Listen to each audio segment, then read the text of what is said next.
Welcome to our channel. Hollywood Movie Review. Die Another Day 2002 Movie Review. Die Another Day is a 2002 action spy film and the 20th film in the James Bond series produced by Eon Productions.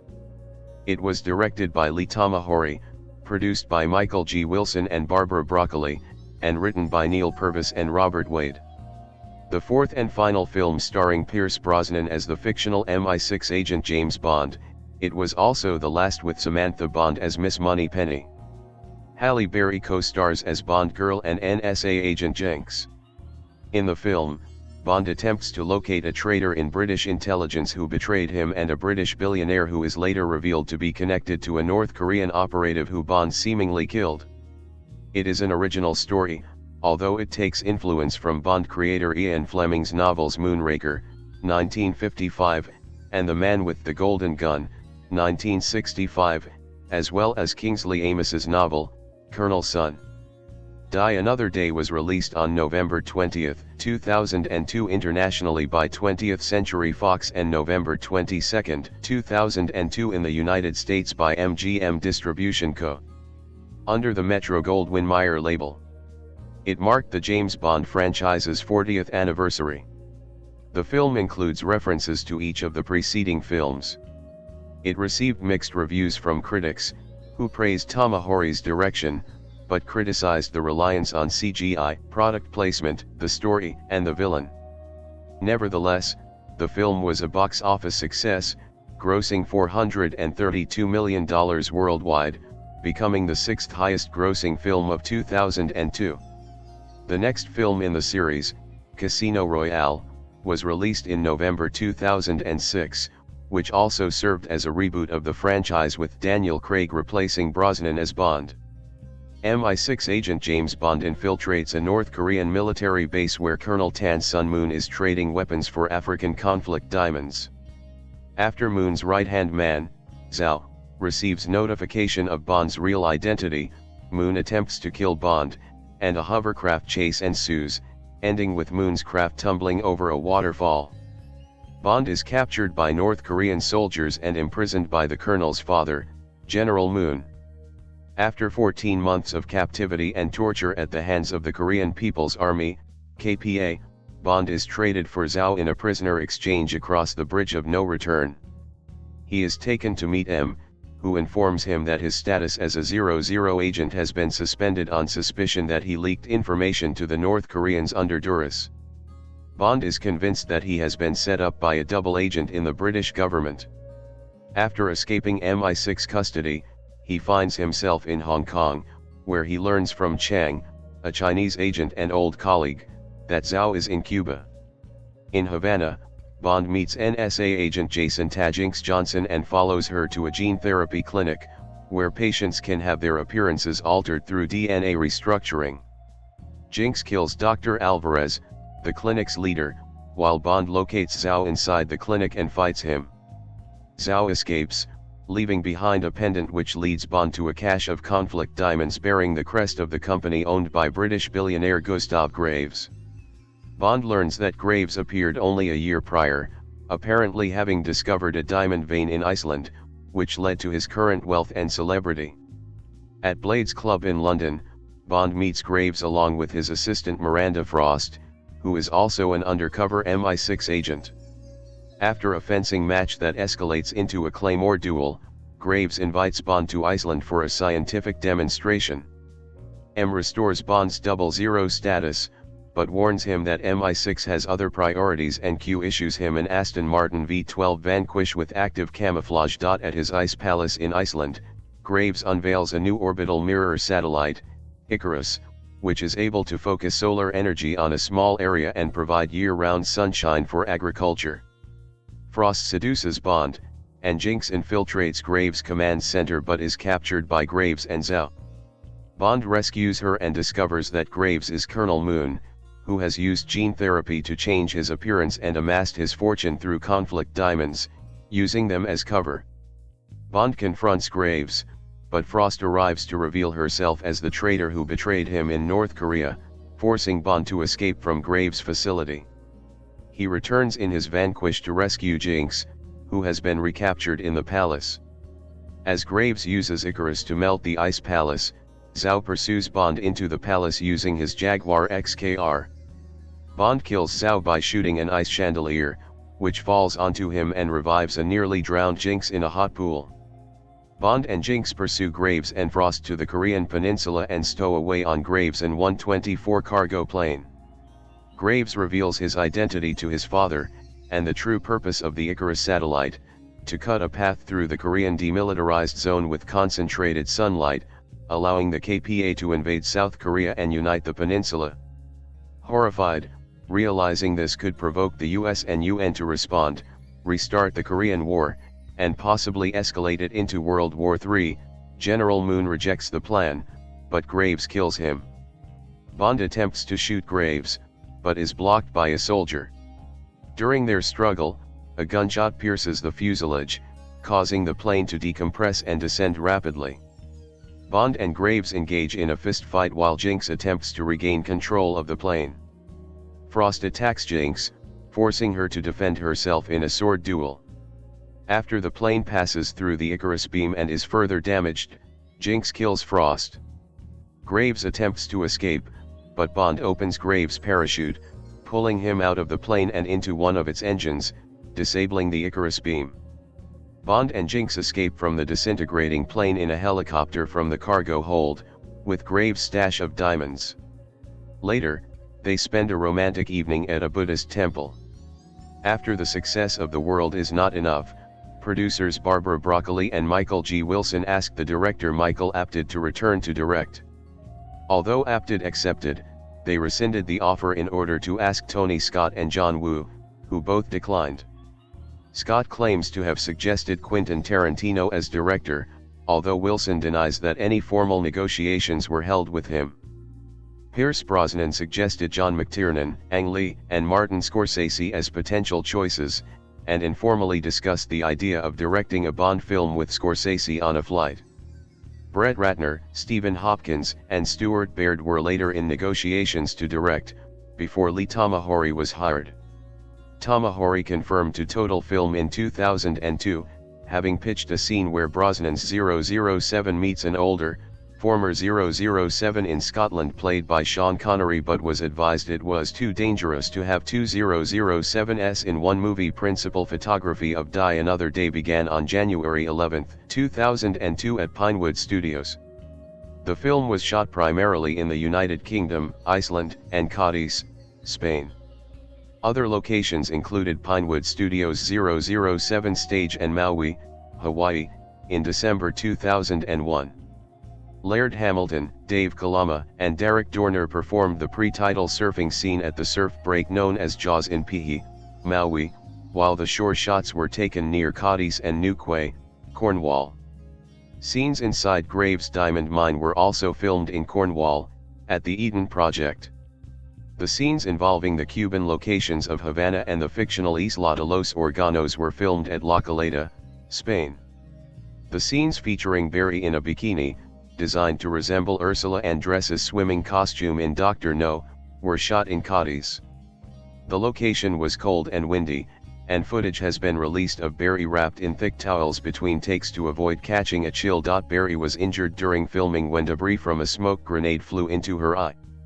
The debris was removed in a 30-minute operation. Brosnan also sustained a knee injury during the shooting of an action scene in Cornwall. The film includes references to each of the preceding films.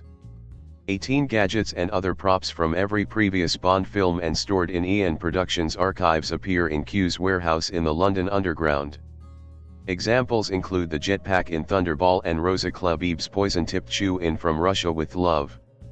Q mentions that the watch he issues Bond is your 20th, I believe, a reference to Die Another Day being the 20th Eon-produced Bond film. In London, the Reform Club was used to shoot several places in the film, including the lobby and gallery at the Blades Club, MI6 headquarters, Buckingham Palace, Green Park, and Westminster. Jökulsárlón, Iceland was used for the car chase on the ice. 4 Aston Martins and 4 Jaguars, all converted to four-wheel drive, were used, and wrecked, filming the sequence.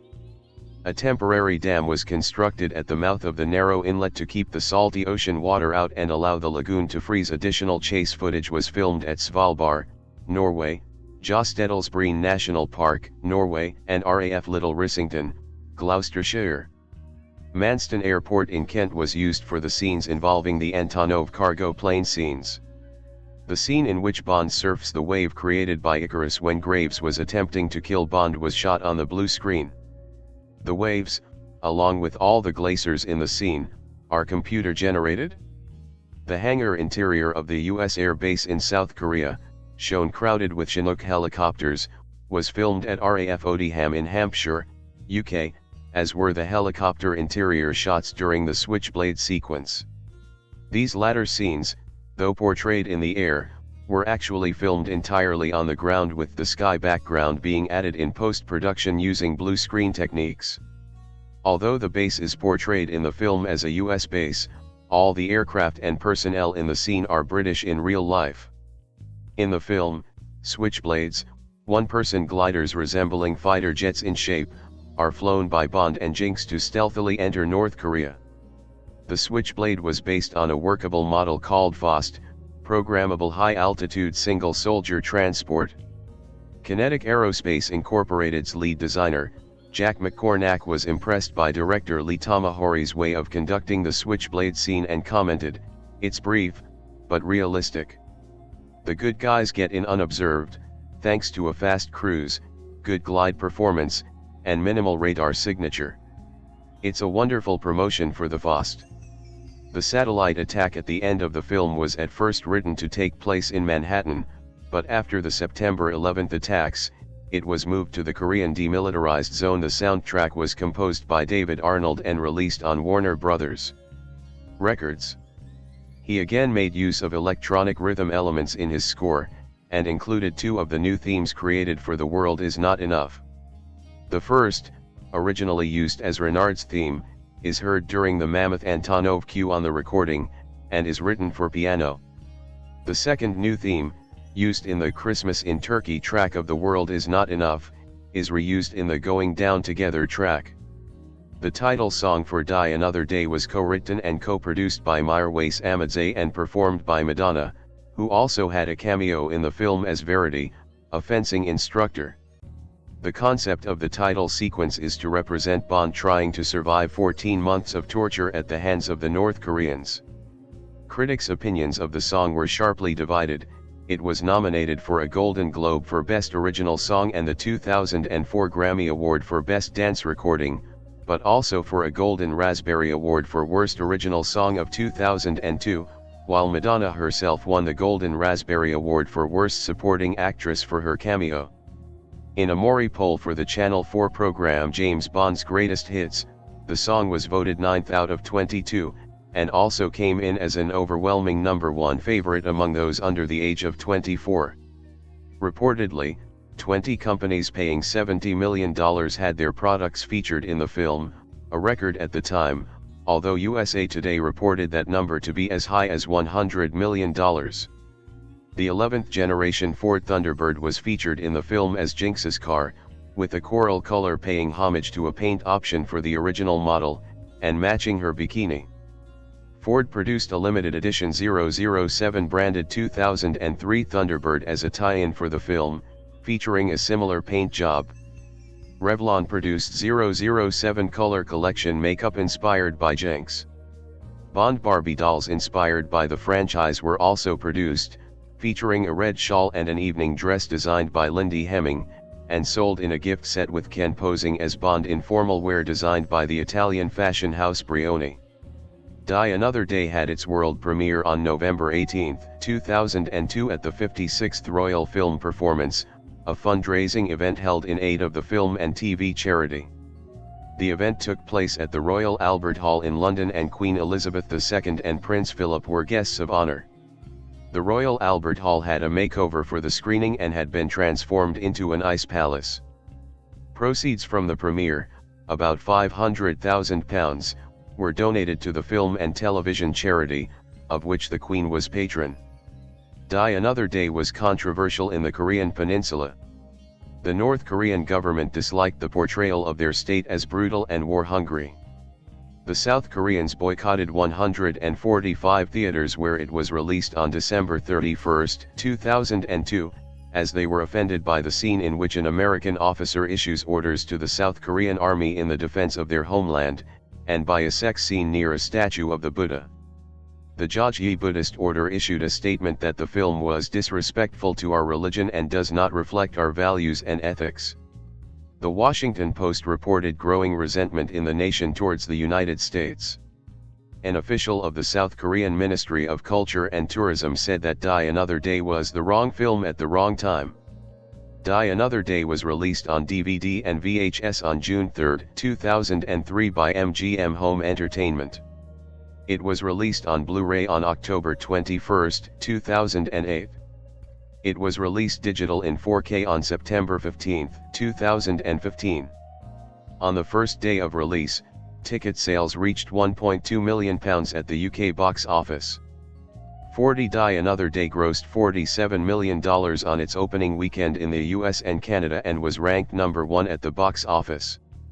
The film competed against Harry Potter and the Chamber of Secrets and the Santa Claus 2 during the Thanksgiving weekend.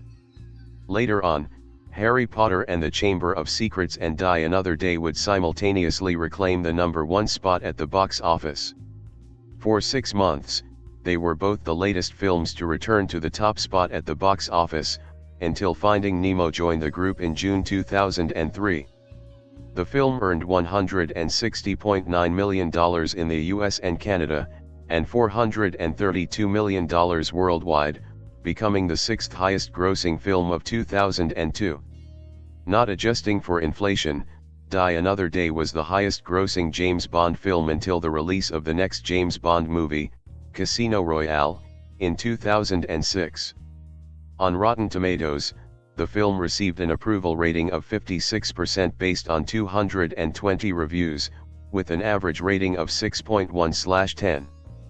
The site's critical consensus reads, "Its action may be a bit too over the top for some, but Die Another Day is lavishly crafted and succeeds in evoking classic Bond themes from the franchise's earlier installments."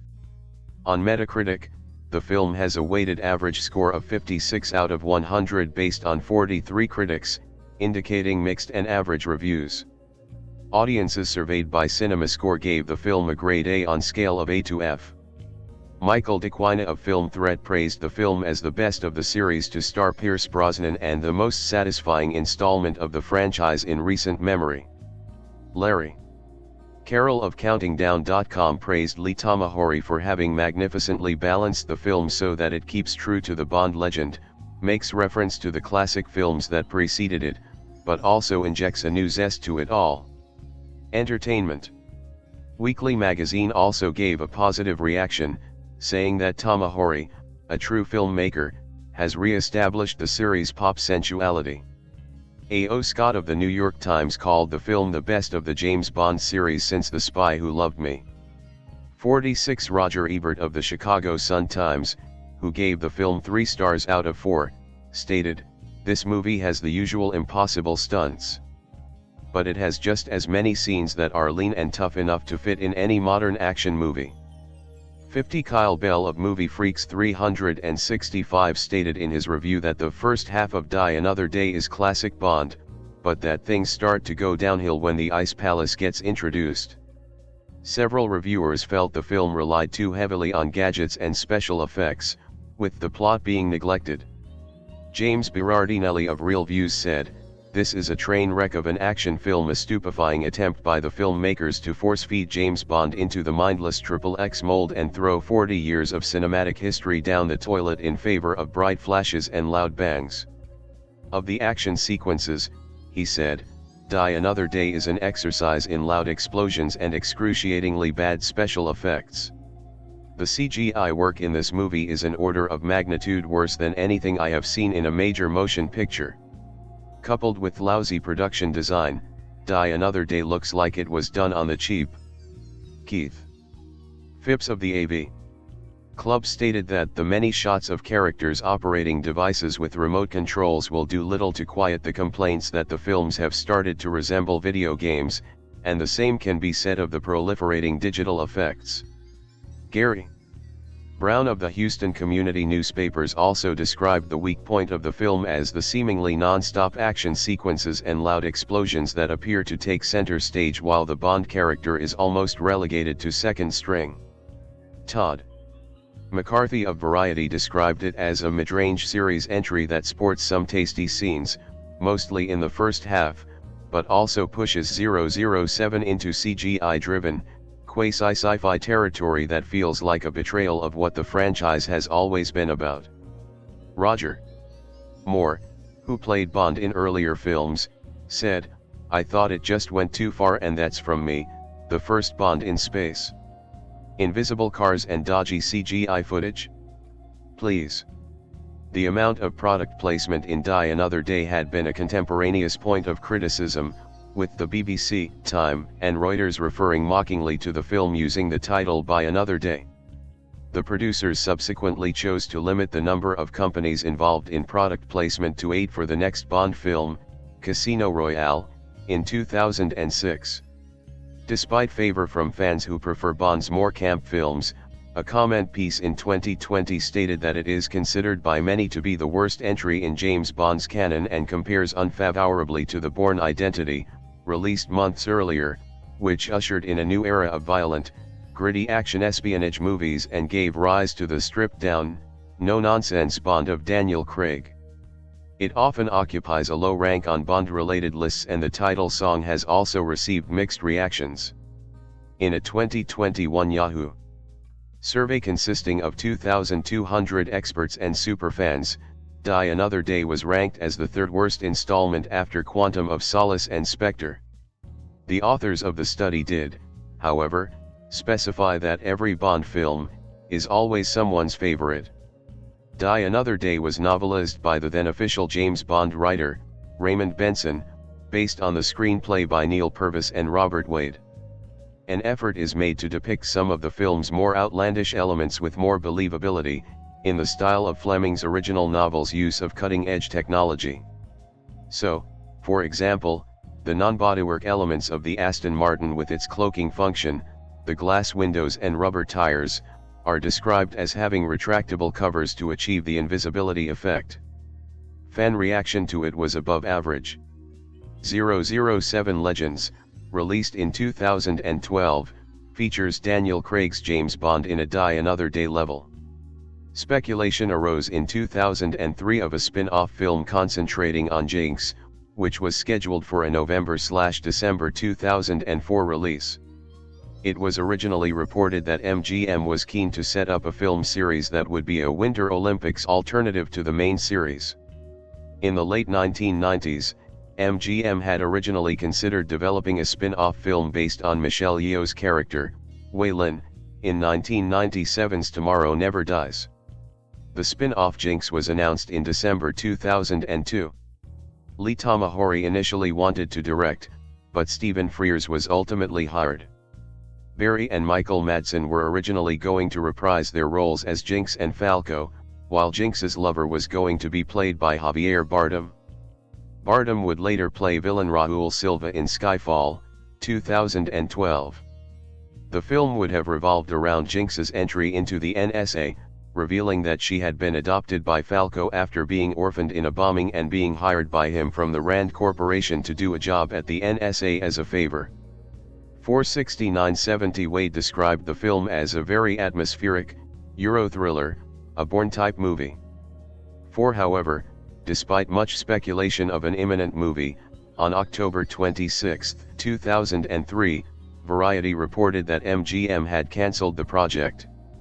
71 MGM instead decided to reboot the James Bond franchise with the next film, Casino Royale, with Daniel Craig portraying the role of the titular character.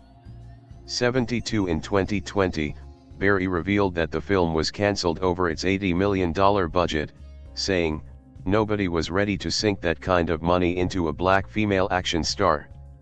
73-74 Purvis. And Wade said that this decision was influenced by the failure of several action films with female stars, including Charlie's Angels, Full Throttle and Lara Croft, Tomb Raider, The Cradle of Life, in 2003. Die Another Day marks the 20th installment and the 40th anniversary of the longest-running, most successful film franchise in Hollywood history. The formula is as simple and straightforward as the preparation of 007's signature vodka martini, very dry, shaken not stirred. Start with a completely amoral British secret agent who has a license to kill and a magnetic charm with the ladies. Add a volatile political situation, usually involving a megalomaniac with a twisted plan for world domination. Manipulate the agent's pursuit of said megalomaniac, and his evil, often freakish right-hand man, for maximum action, mayhem, and the eventual destruction of the villain's lair.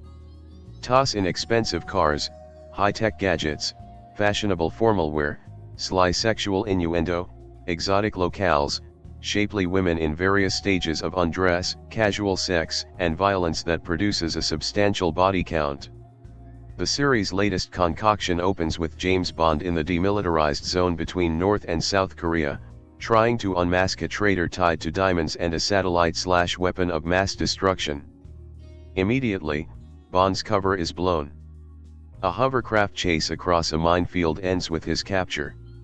After 14 months in an Asian prison, Bond resumes his search by traveling to Hong Kong, Cuba, London and, finally, Iceland.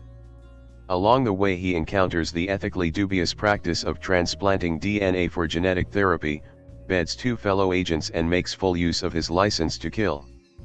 Positive elements: the good guys value loyalty and patriotism. Bond risks life and limb to save the civilized world, as well as the life of a fellow agent.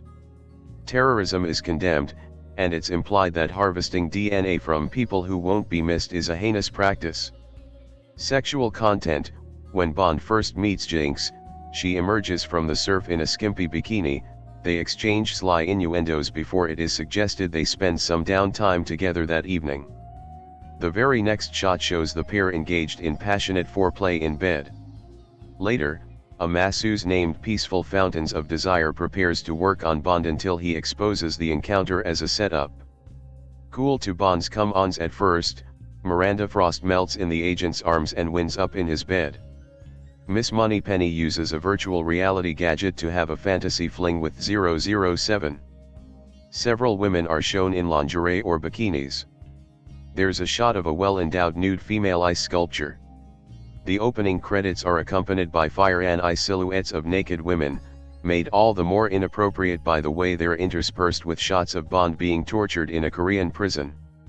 Elsewhere Bond punches out a man as the victim's barely clothed bedmate lingers in the background.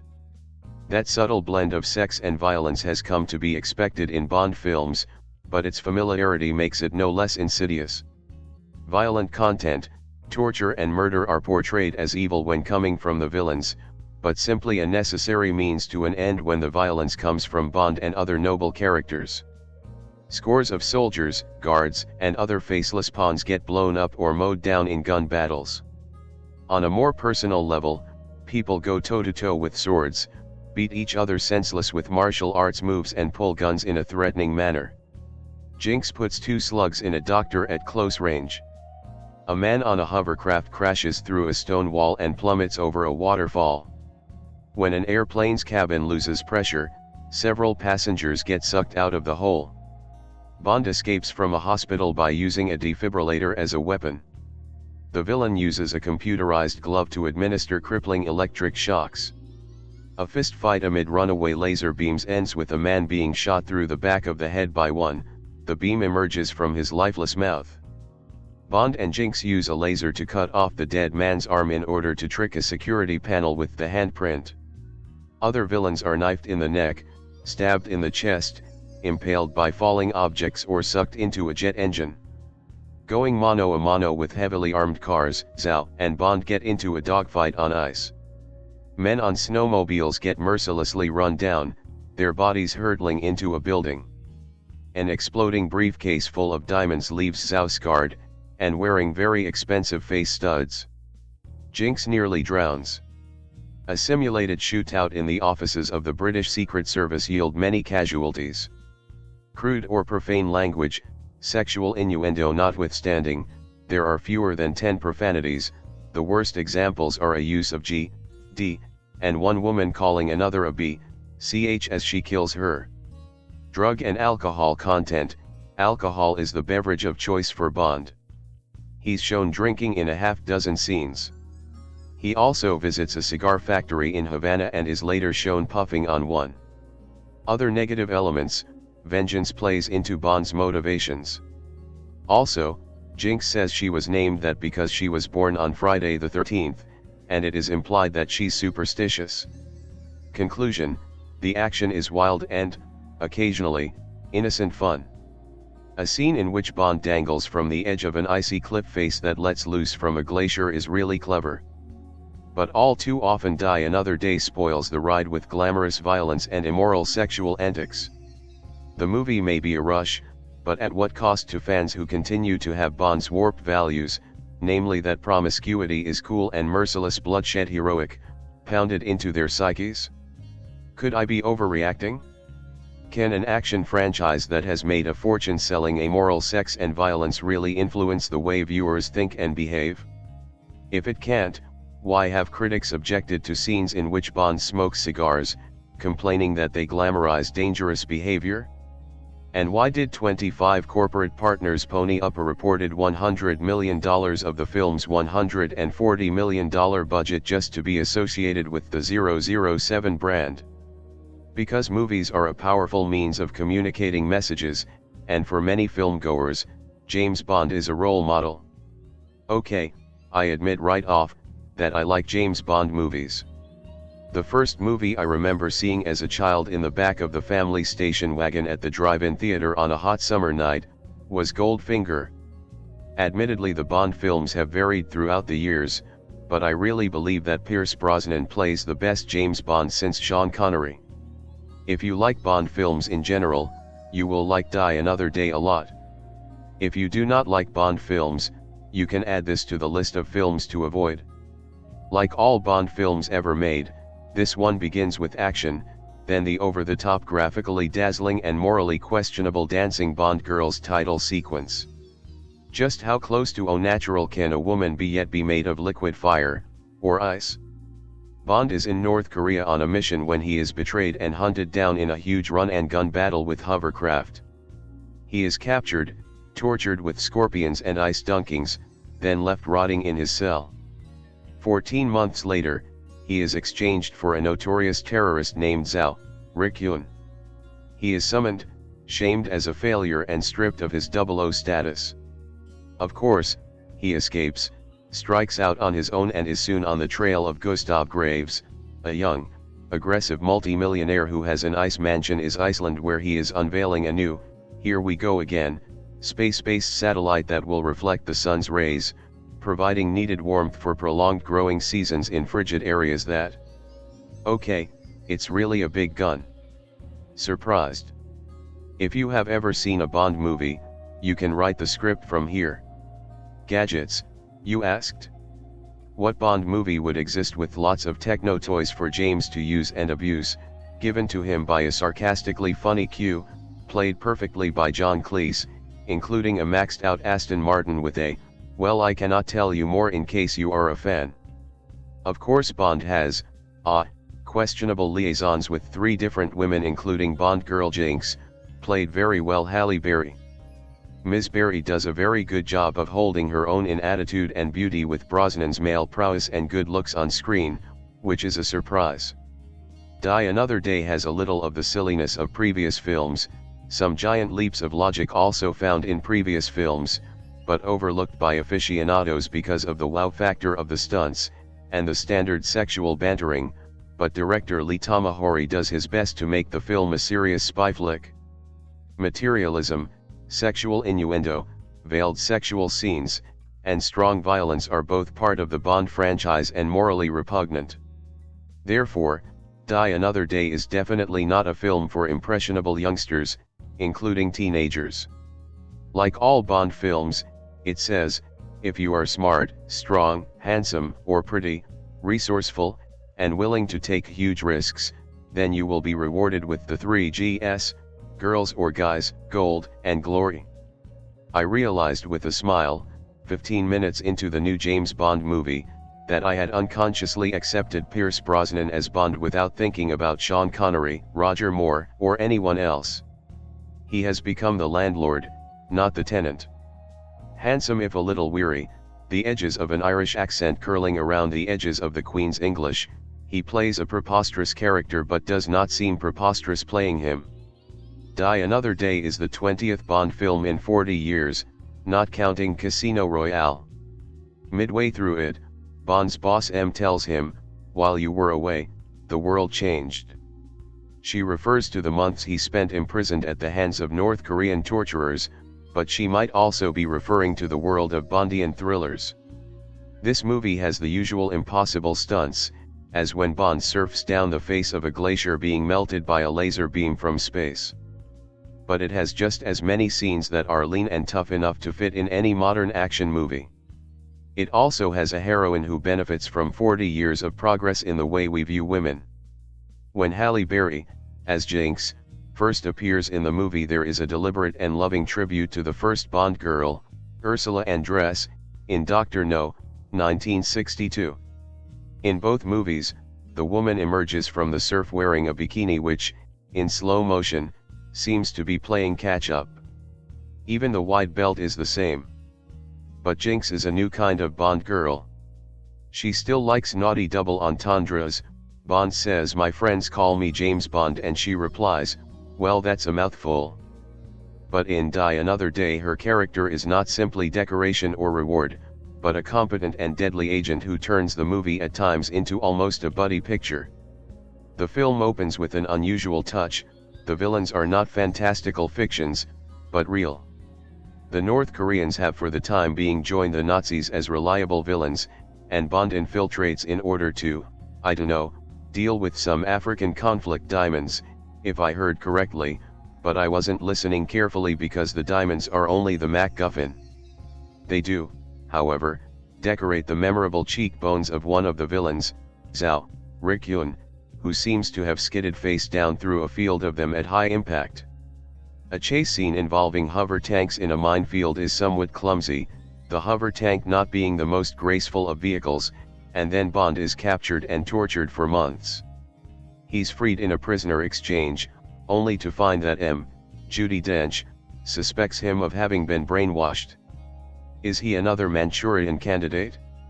Eventually he proves himself, and after a visit to John Cleese, for a new supply of gadgets, including an invisible car, he's back into action in the usual series of sensational stunt sequences.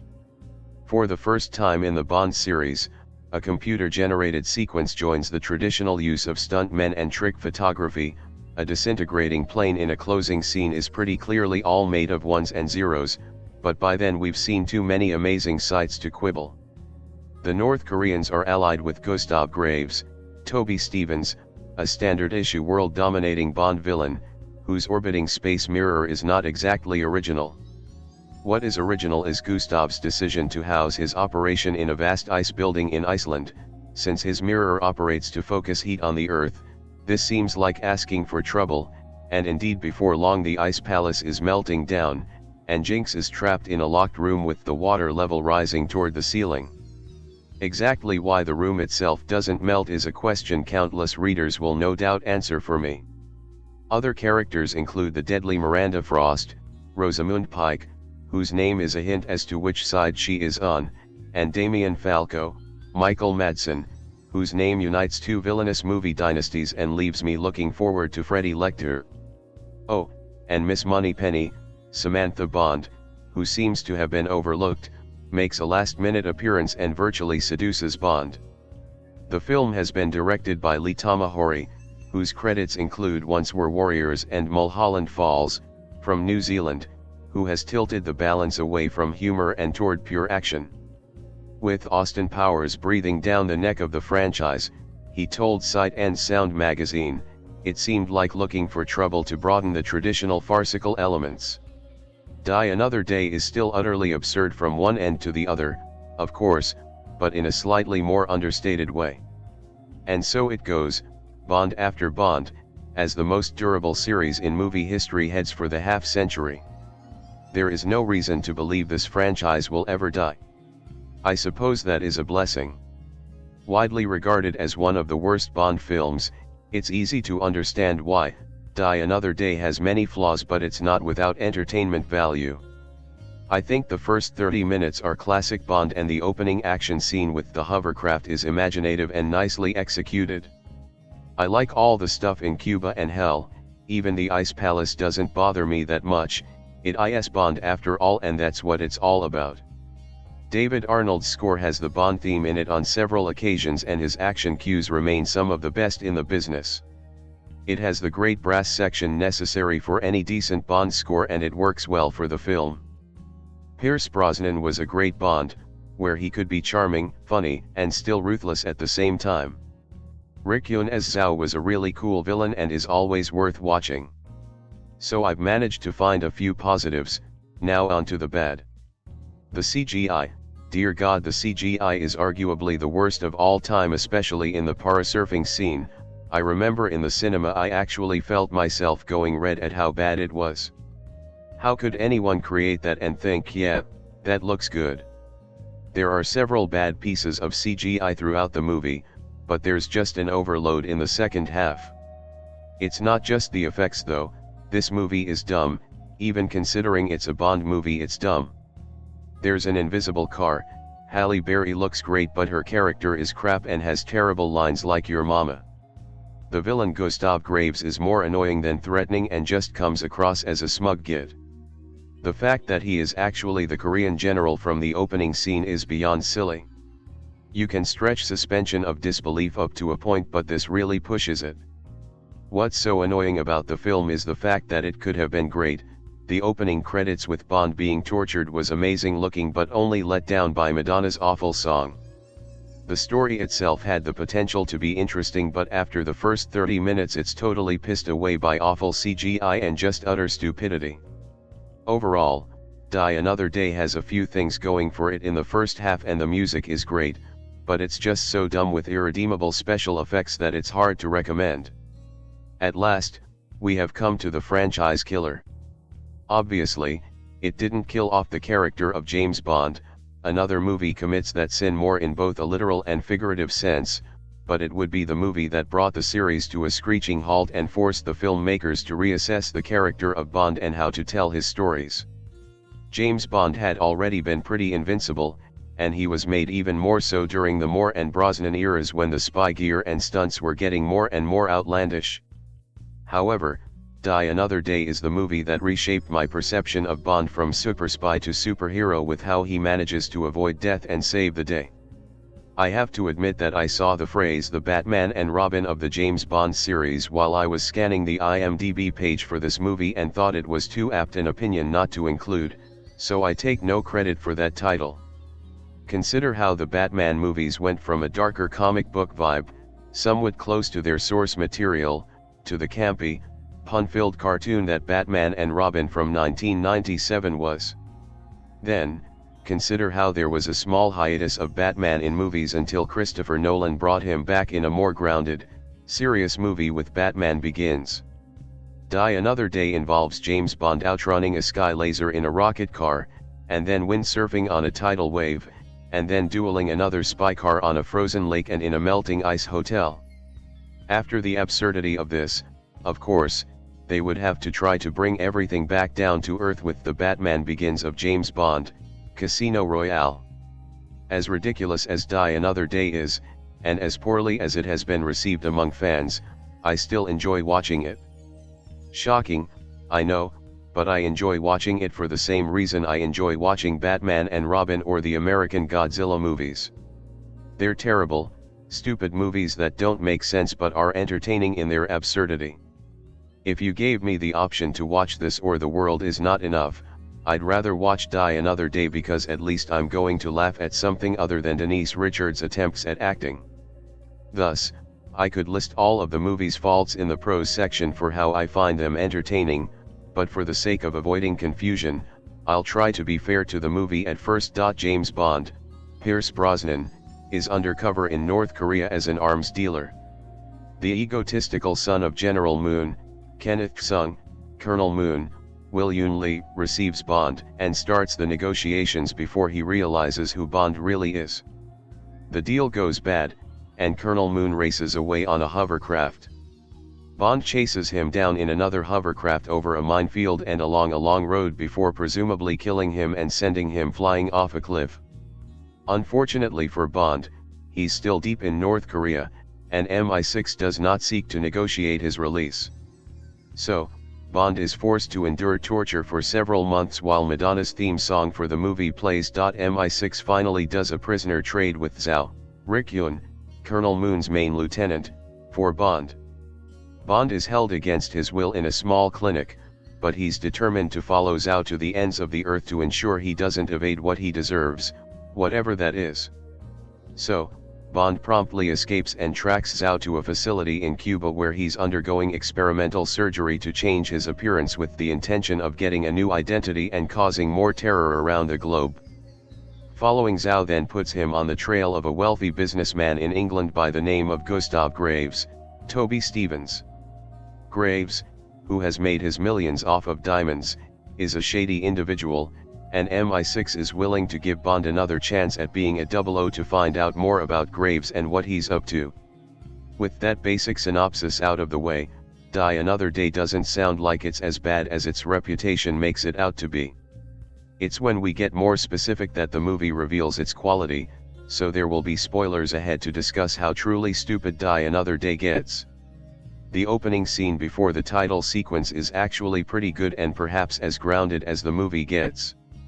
The hovercraft chase sequence is exciting and feels very much like a typical James Bond experience. Once the title sequence starts, Die Another Day quickly becomes a very different movie. The credits, while filled with many digital nude girls like previous Bond movies, show Bond being tortured. All other title sequences have been either abstract or removed from what was happening to Bond at that time. Upon seeing this introduction for the first time, I was expecting a serious and melancholic movie with some grit to follow. Other than the most explicit sex scene to be featured in any James Bond movie, I was wrong.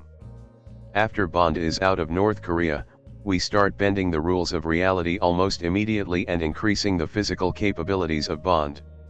He escapes the hospital by pulling a Hannibal Lecter and slowing down his heart rate to the point of making the EKG think he was going into cardiac arrest, and he leaves during the commotion of all the nurses and doctors trying to save him, for one thing. Then, when he gets to Cuba and finds Zhao, it starts going off the rails a little more.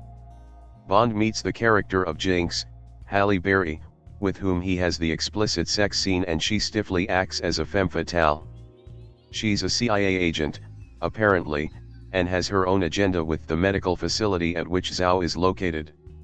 Zhao's plastic surgery has turned him into an albino in the process of becoming a white dude.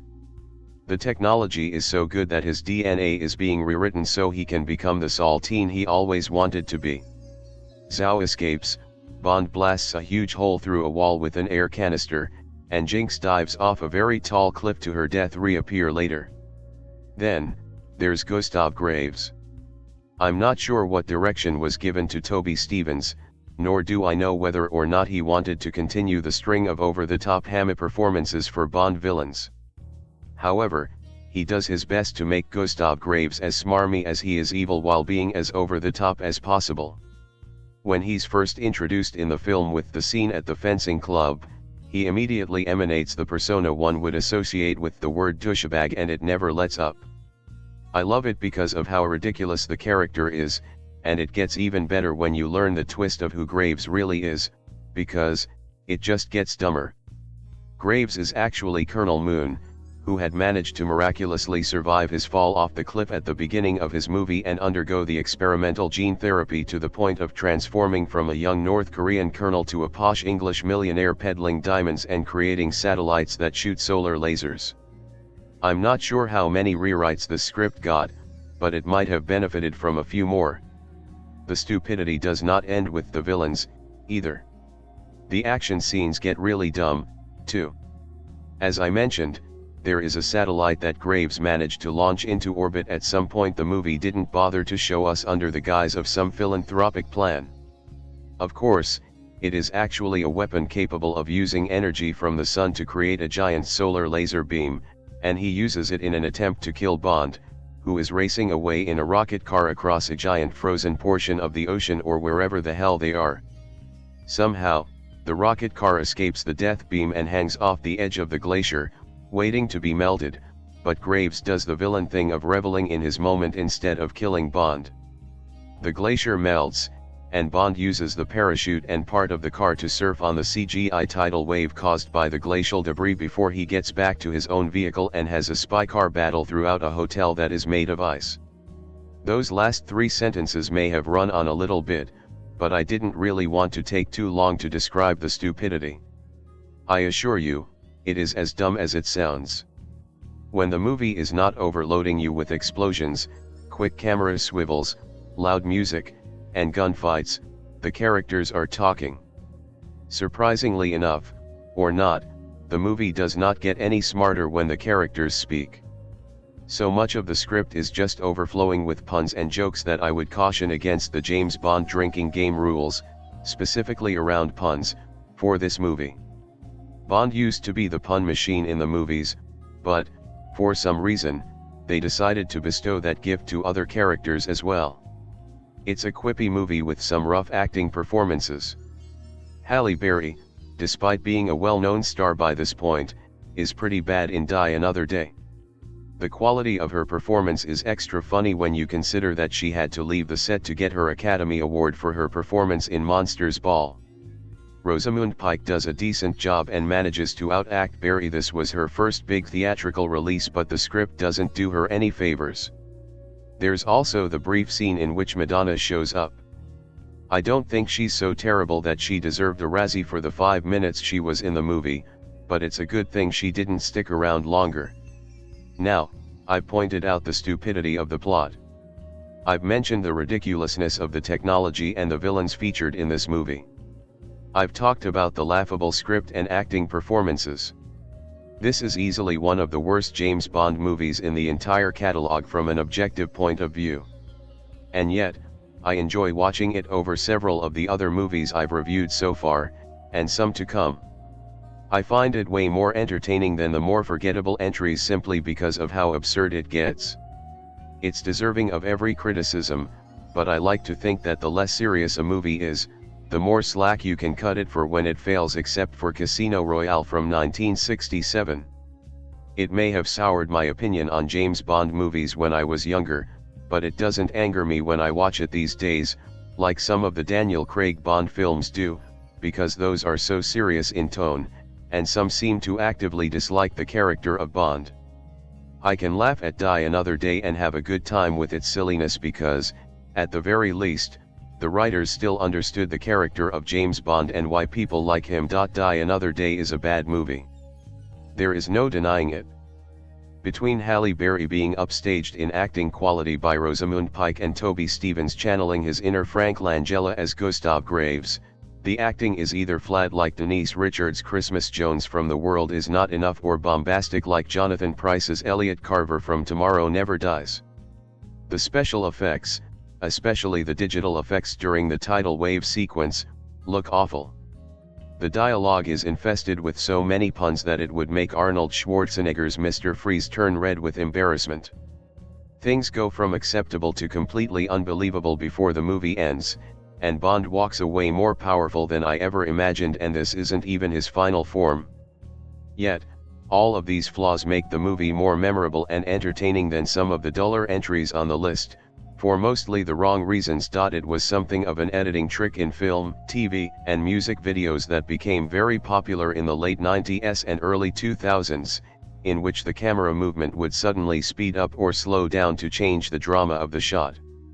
It's also something that, thankfully, went away. It always felt like a cheap way to try to inject some action or intensity into a scene that would also manage to blur what was happening because they didn't use a camera specifically for the speed. If you want an example, compare how things look in Die Another Day when the action slows down to the action scenes in a Zack Snyder movie. While Snyder is a hack, he at least understands that you have to shoot it in slow motion to keep the film from looking blurry. Getting to the point, Die Another Day has a lot of moments where the editing has the camera movement suddenly change. For that reason and the fact that it's a stupid trick, I'd say it's worthy of a drinking game rule. James Bond, Pierce Brosnan, investigates diamond mogul Gustav Graves, Toby Stevens, and his connections with a North Korean terrorist named Zhao Ryuk. The opening sequence was suspenseful and action-packed, and Bond's actions in those first 10 minutes had an effect on the rest of the film. It was also good to see how Bond's escapades have repercussions for M. Judi Dench, and MI6. Seeing Q. John Cleese, with all the old gadgets was like a trip down memory lane. There was the shoe with a hidden knife from Russia with Love, 1963, and the jetpack from Thunderball, 1965, and probably a lot more that I missed. It was a nice callback to previous films in the series. There's a sword fight between Bond and Graves which was a lot of fun. Madonna even makes a cameo which was weird. The scenes in Iceland and the Ice Palace Hotel are extravagant and they look great, but due to a lot of the stunts they also seem quite ridiculous. Graves wasn't that much of an intimidating villain. Zhao both looked and acted more threatening, and his fights with Bond were a lot better. Jinx Johnson, Halle Berry, is the Bond girl this time round, and she's an American government agent but is not necessarily working towards the same goal Bond is. She's quite capable and has her moments to shine but does still need rescuing. Die Another Day is an interesting film. In many ways it's like the later Roger Moore Bond films, as it goes rather outlandish and over the top. There's the invisible car and a lot of CGI in the film which makes things go slightly unbelievable. During my Bondathon, I don't think I've ever commented on how a film was shot because nothing that interesting or noticeable has happened before. In Die Another Day there is frequent slow motion shots, that may or may not suddenly then be at double speed, and there's sudden quick pans around a character a few times as well. It's different and often jarring as it's something incredibly noticeable.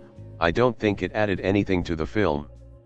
Die Another Day may look good and very modern compared to previous films even in Brosnan's run, but the characters aren't compelling and are all cardboard cutouts of the standard Bond tropes.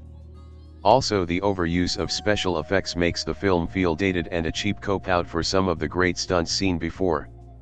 The actors who play James Bond in the movie series have a tendency, not always, but often enough, to go out on their weakest notes. Connery with Diamonds Are Forever, Moore with A View to a Kill, and definitely Pierce Brosnan with Die Another Day.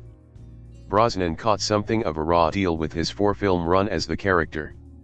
He started off great with GoldenEye, and I'll Fight for Tomorrow Never Dies against some of its detractors, but his next 2 pictures fell off a cliff in quality and then he was ousted. The actor himself made a fine Bond, but just didn't have enough good material to support him. In many fans' estimation, including my own for a very long time, Die Another Day has been considered the very worst James Bond movie, supplanting previous duds including the 2 mentioned above. I've long said that I love all the Bond movies, even the bad ones, but watching Die Another Day in the theater tested the limits of my fondness for the franchise. Another rewatch on DVD a few years later did little to improve that opinion. Until now, I hadn't tried again for close to 2 decades. That time and distance can help put things into perspective. Having finally revisited it again now, I just don't know what to make of the movie at all. Is this the worst 007 film? Maybe. Is it not quite as bad as I originally thought? Also maybe. I might need another decade or 2 more to clarify my thoughts. The most frustrating thing about Die Another Day is that it's about half of a good James Bond movie. Admittedly, the opening shots of an animated CGI Bond surfing on gigantic animated CGI waves are terrible. However, while the following hovercraft chase scene may be silly, it's fully within the bounds of what one would expect from a 007 set piece since the transition to full-tilt action movies with GoldenEye. Then Bond gets captured, for the first time in his career, and spends 14 months being tortured in a North Korean prison. In a very unusual and interesting development, the opening credits montage is more than just a flashy music video *, but actually helps tell the narrative. That's pretty cool. Watching Bond be pushed to the very edge of his breaking point during this section of the movie offers a surprising amount of psychological depth rarely attempted in the franchise. Of course, that gets quickly thrown away once he's released, cleans himself up, and jumps right back into being the James Bond we all know. Still, the movie has a little meat on its bones for a while. Early storylines, in which Bond is let go from British intelligence and globe hops around the world to find the traitor who betrayed him, are solid 007 adventure stuff. A fencing match between Bond and billionaire douchebag Gustav Graves, Toby Stevens, is brutal, and the Korean psycho named Zhao Rikyun, who was wounded in an explosion caused by Bond and has diamonds embedded in his face, is a strong villain henchman. We're also introduced to undercover MI6 agent Miranda Frost, Rosamund Pike at her most gorgeous, and an American spy named Jinx, then newly christened Oscar winner Halle Berry, also at her most gorgeous, both of whom have more personal agency than typical so-called Bond girls, even if Bond does still bed them both, no, not together, the excuses for which are as thin as usual. The producers at Eon were so enamored with Berry that they even announced plans to develop a spin-off project for her character, but that clearly fell apart. All these parts are good. I genuinely like this half of the movie. I'll even forgive the needless Madonna cameo. She's only on screen for one scene and honestly doesn't do anything bad in it, per se. Her techno dance title song isn't nearly as grating as I used to find it, at least not in comparison to some of the wretched songs the Daniel Craig years would later give us. The Sam Smith thing for Spectre, dear Lord. As the 20th official James Bond film, the producers insisted on foisting tons of fanservice winks and nods from the franchise's history into this entry. The most obvious of them is of course Jinx rising from the surf in a tight bikini like Ursula and dress in Dr. No. Another henchman named Mr. Kill is a clear nod to Odd Job from Goldfinger. The jetpack and scuba rebreather from Thunderball are both seen briefly. Other bits of business may be more subtle, but I noticed hat tips to You Only Live Twice, On Her Majesty's Secret Service, The Man with the Golden Gun, The Spy Who Loved Me, and even Moonraker.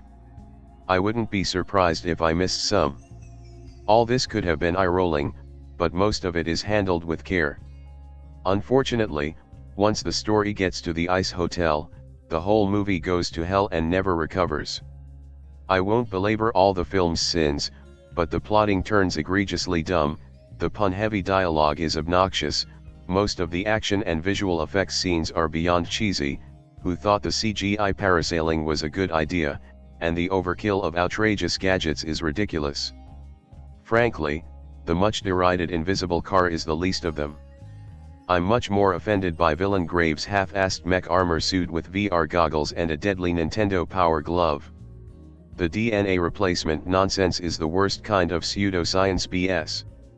If Zhao really wants to change his face and identity, why don't any of the doctors bother to pluck those diamonds out of his skin? The time frame of Graves' rapid rise to prominence and power is wildly implausible given what we learn about him later, and Miranda Frost's flip-flopping allegiances make little sense either. As much as I appreciate the eye candy, I have no idea why she strips down to a sports bra before starting a sword fight with the only pilot left on their crashing jumbo jet while it plummets toward the ground. All this is just so stupid. I left that theater in late 2002 feeling infuriated that a series I loved had gone so wrong. That may have been an overreaction. I'm still not sure. James Bond has had many ups and downs over the course of his nearly 7-decade existence. Even within the run of any individual actor, you may find some great movies and some duds. Over time, some of the bad ones get reassessed and possibly redeemed. Once considered the nadir of the franchise, Roger Moore's Moonraker later found new appreciation as a fun piece of silly 1970s sci-fi cheese. I don't know if Die Another Day will ever be afforded that treatment. It hasn't yet, anyway. Nevertheless, at this revisit, I was left questioning whether this movie was really worse than most other big-budget blockbusters from the time it was made. Yes, the action is ludicrous and the VFX suck, but how is that any different than The Mummy Returns, which had made tons of money the prior year, or Underworld the next? Even its lousy second half has parts to appreciate.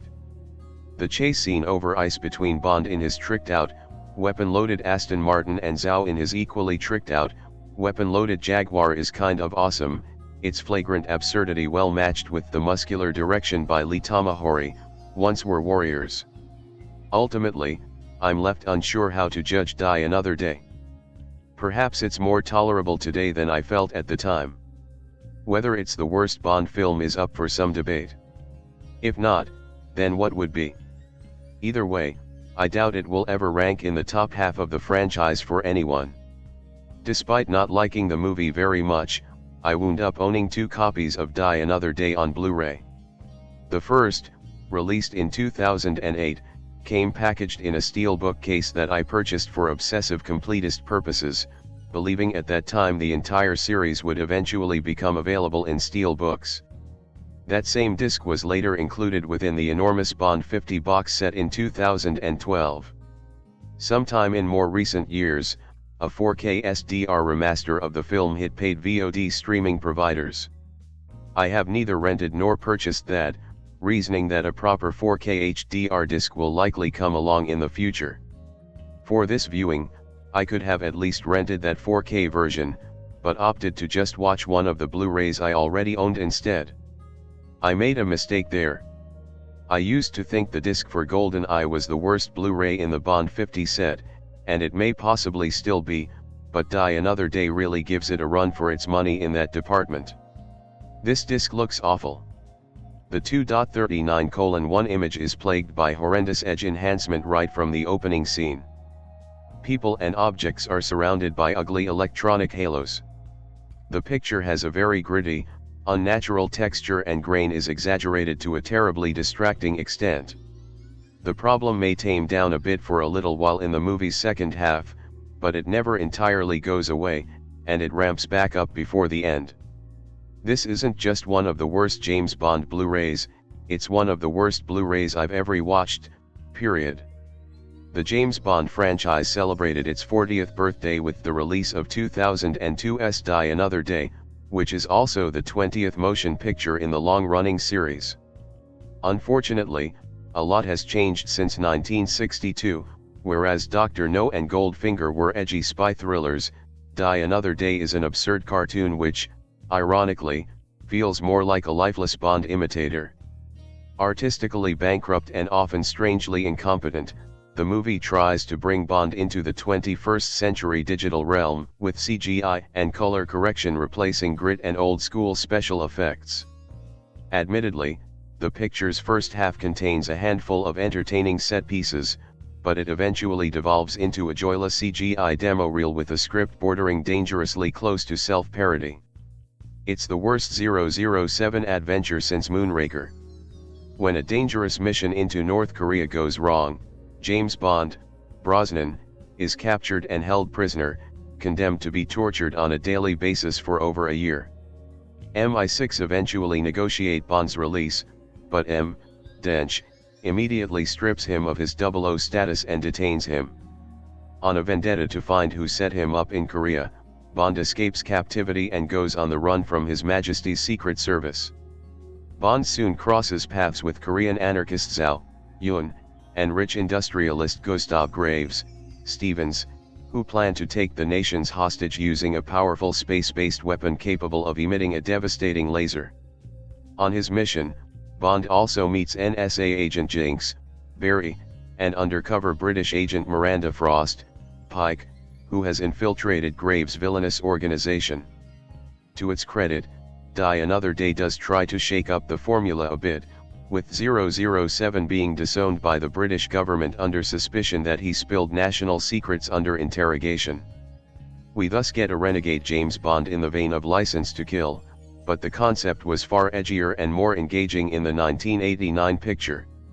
Die Another Day just fails to do anything worthwhile with the idea, and Bond actually winds up returning to MI6 halfway through the film anyway.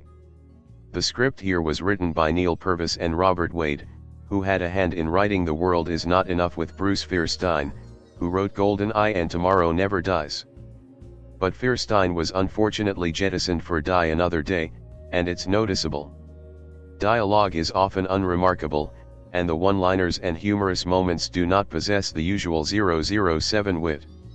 Even John Cleese struggles to be funny. Die Another Day asks for an unreasonable suspension of disbelief. Bond films are always silly, to be sure, but the ludicrousness of Die Another Day leaves Moonraker looking positively realistic. Following the silly opening hovercraft chase, things only grow worse, with the infamous invisible car and a woeful scene spotlighting Bond as he kite surfs a large wave in icy waters. Bond movies often overcome their preposterous nature by selling the stupidity through dangerous stunt work, impressively detailed models, and vast sets that afford a veneer of grit, making it actually look real. Die Another Day, on the other hand, leans heavily on incredibly shoddy digital effects which do the script no favors. Everything looks too phony. We never feel that Bond is in any real danger inside the CGI-heavy world, detracting thrills and the sense of pure excitement that the best Bond films delivered in spades. The result is closer to XXX than Ian Fleming. Ironically, director Lee Tamahori went on to helm the sequel to XXX. The 007 franchise was never meant to be a CGI-heavy spectacle, period. Even Roger Moore hated the film, exclaiming, "I thought it just went too far, and that's from me, the first Bond in space. Invisible cars and dodgy CGI footage? Please." There's no denying the skill of Lee Tamahori's Once Were Warriors from back in the early 90s, but his direction is pedestrian at best here.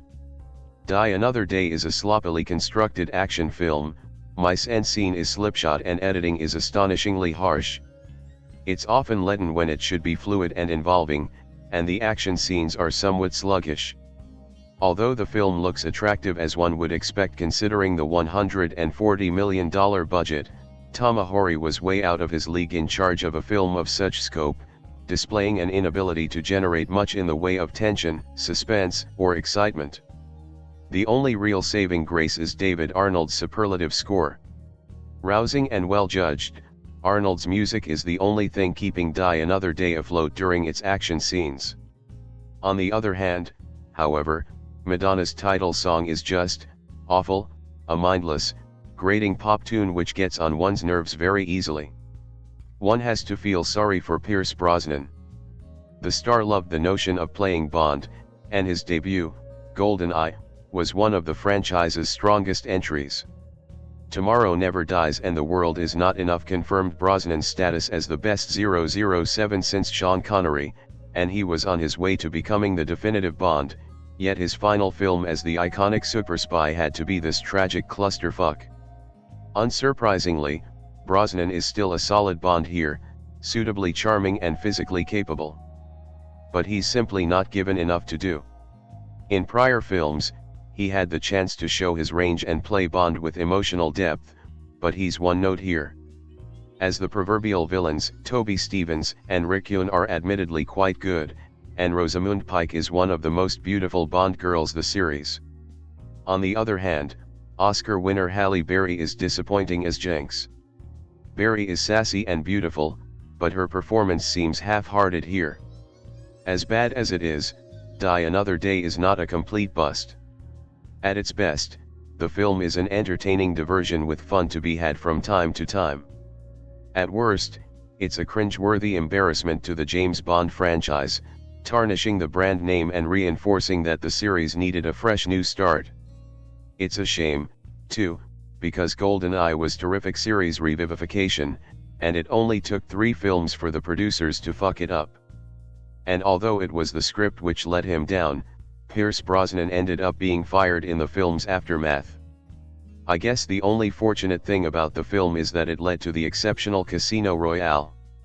In the cold open to Die Another Day, James Bond, Pierce Brosnan, goes undercover in North Korea as an illegal arms dealer trading conflict diamonds for military-grade weaponry. His identity is discovered almost immediately, and an extended hovercraft chase ensues. You read that right. Hovercraft chase.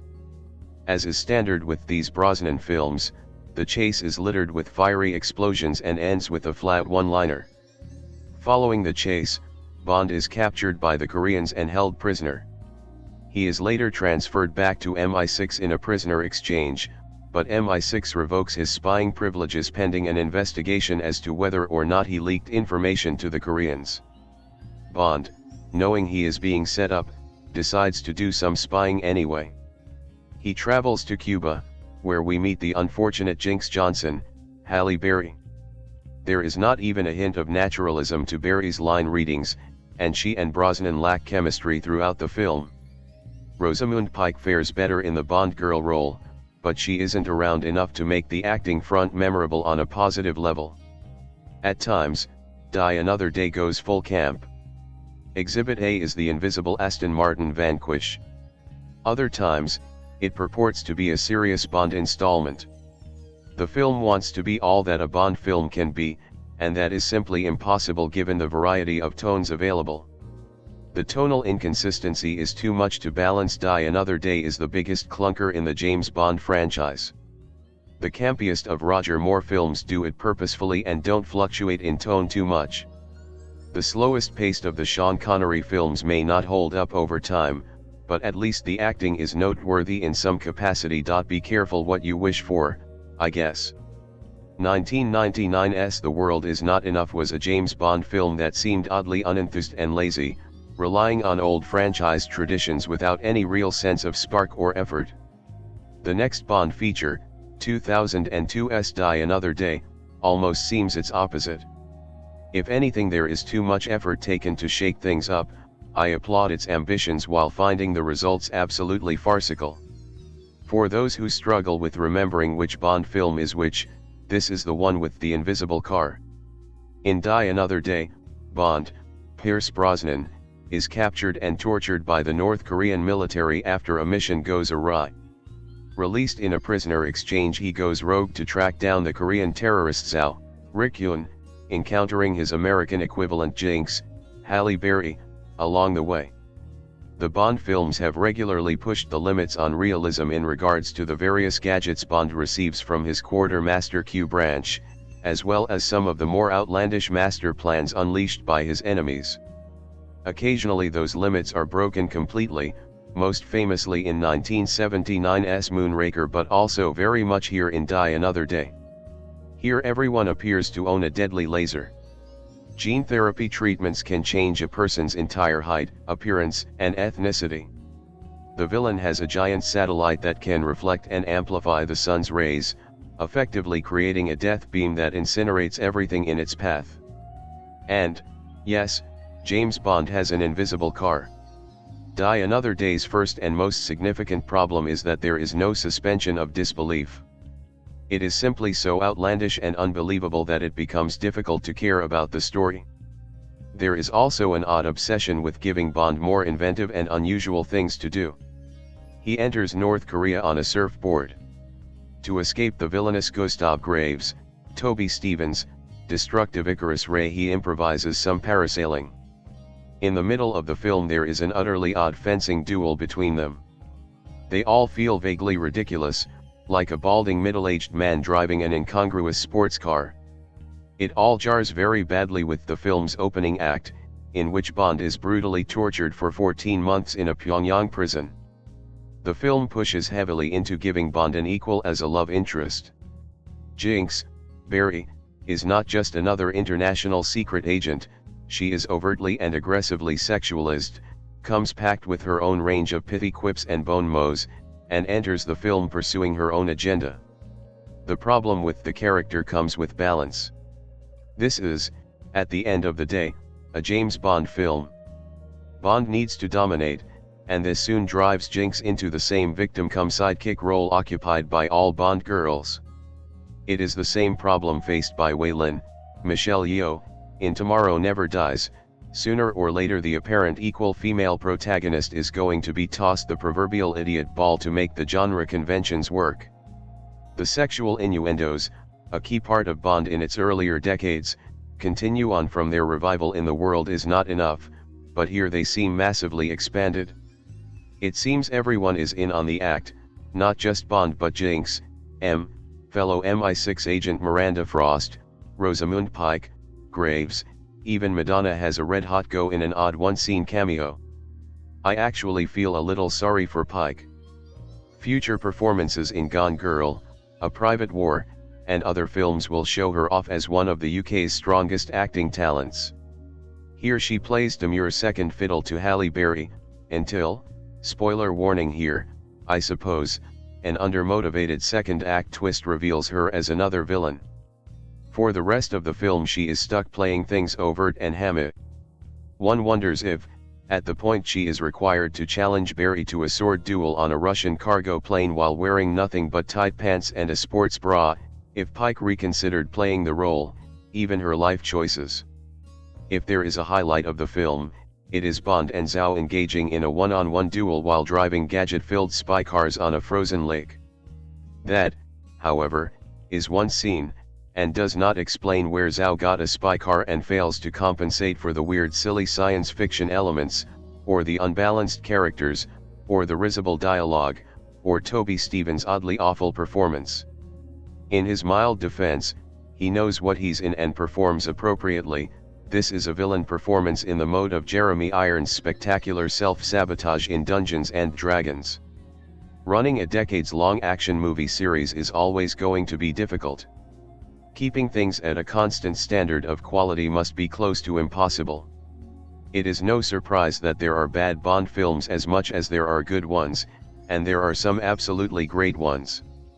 Casino Royale, From Russia with Love, The Spy Who Loved Me. You probably have your own top picks. I would be flabbergasted if Die Another Day makes your list. This is Bond at its silliest, and its most catastrophically awful. The 20th James Bond film, released in the franchise's 40th anniversary, was always going to be an event, and Eon Productions clearly had much riding on it, though the film was produced during a difficult period of historical upheaval that must have given the producers cause for some jitters. Since the last Bond adventure, The World Is Not Enough, 1999, the world had changed beyond all recognition. Politically, the real world was a darker, nastier place, and in the movie world, young upstarts like XXX, 2002, were snapping at Bond's perfectly turned but aging heels. Would the franchise be able to fend off the challenge of the newer breed of screen heroes? Would it even have a place in a post-September 11th world? The signs weren't great from the start. That title for a start, meaningless and nowhere near as evocative as some of the others that were bandied about during pre-production, Cold Fusion, Black Sun, Beyond the Ice. In addition, Eon's pre-release publicity was less than impressive. The film's teaser trailer was uninspired despite its ice motif making was a nice counterpoint to the fire motif used in the teaser for The World Is Not Enough. And the theme song, given heavy radio rotation in the weeks leading up to the film's release, was barely adequate as a Madonna song and certainly fell a long way short of being a great Bond theme. Together, they weren't good omens. And sadly any fears they might have raised turned out to be entirely justified. James Bond, Pierce Brosnan, was released from 14 months imprisonment in North Korea after being captured by Colonel Tan Sun Moon, Will Yoon Lee, who is trading weapons for African conflict diamonds and traded for Moon's accomplice Zhao, Ryuk-yoon. Judi Dench, is distrusting of Bond, who has been tortured during his captivity, fearing that he may have leaked secrets to the North Koreans, and suspends him from active service. Bond goes rogue, convinced that he's been set up by a double agent in the British government, and flees to Hong Kong and then to Cuba where Zhao is working undercover. He teams up with NSA agent Jason Tajinks Johnson, Halle Berry, and traces Zhao to a gene therapy clinic where patients can pay to have their appearances radically altered through DNA restructuring.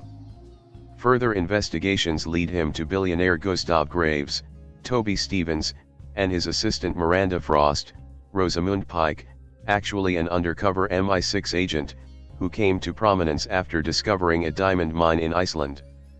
M restores Bond's 00 status. Q.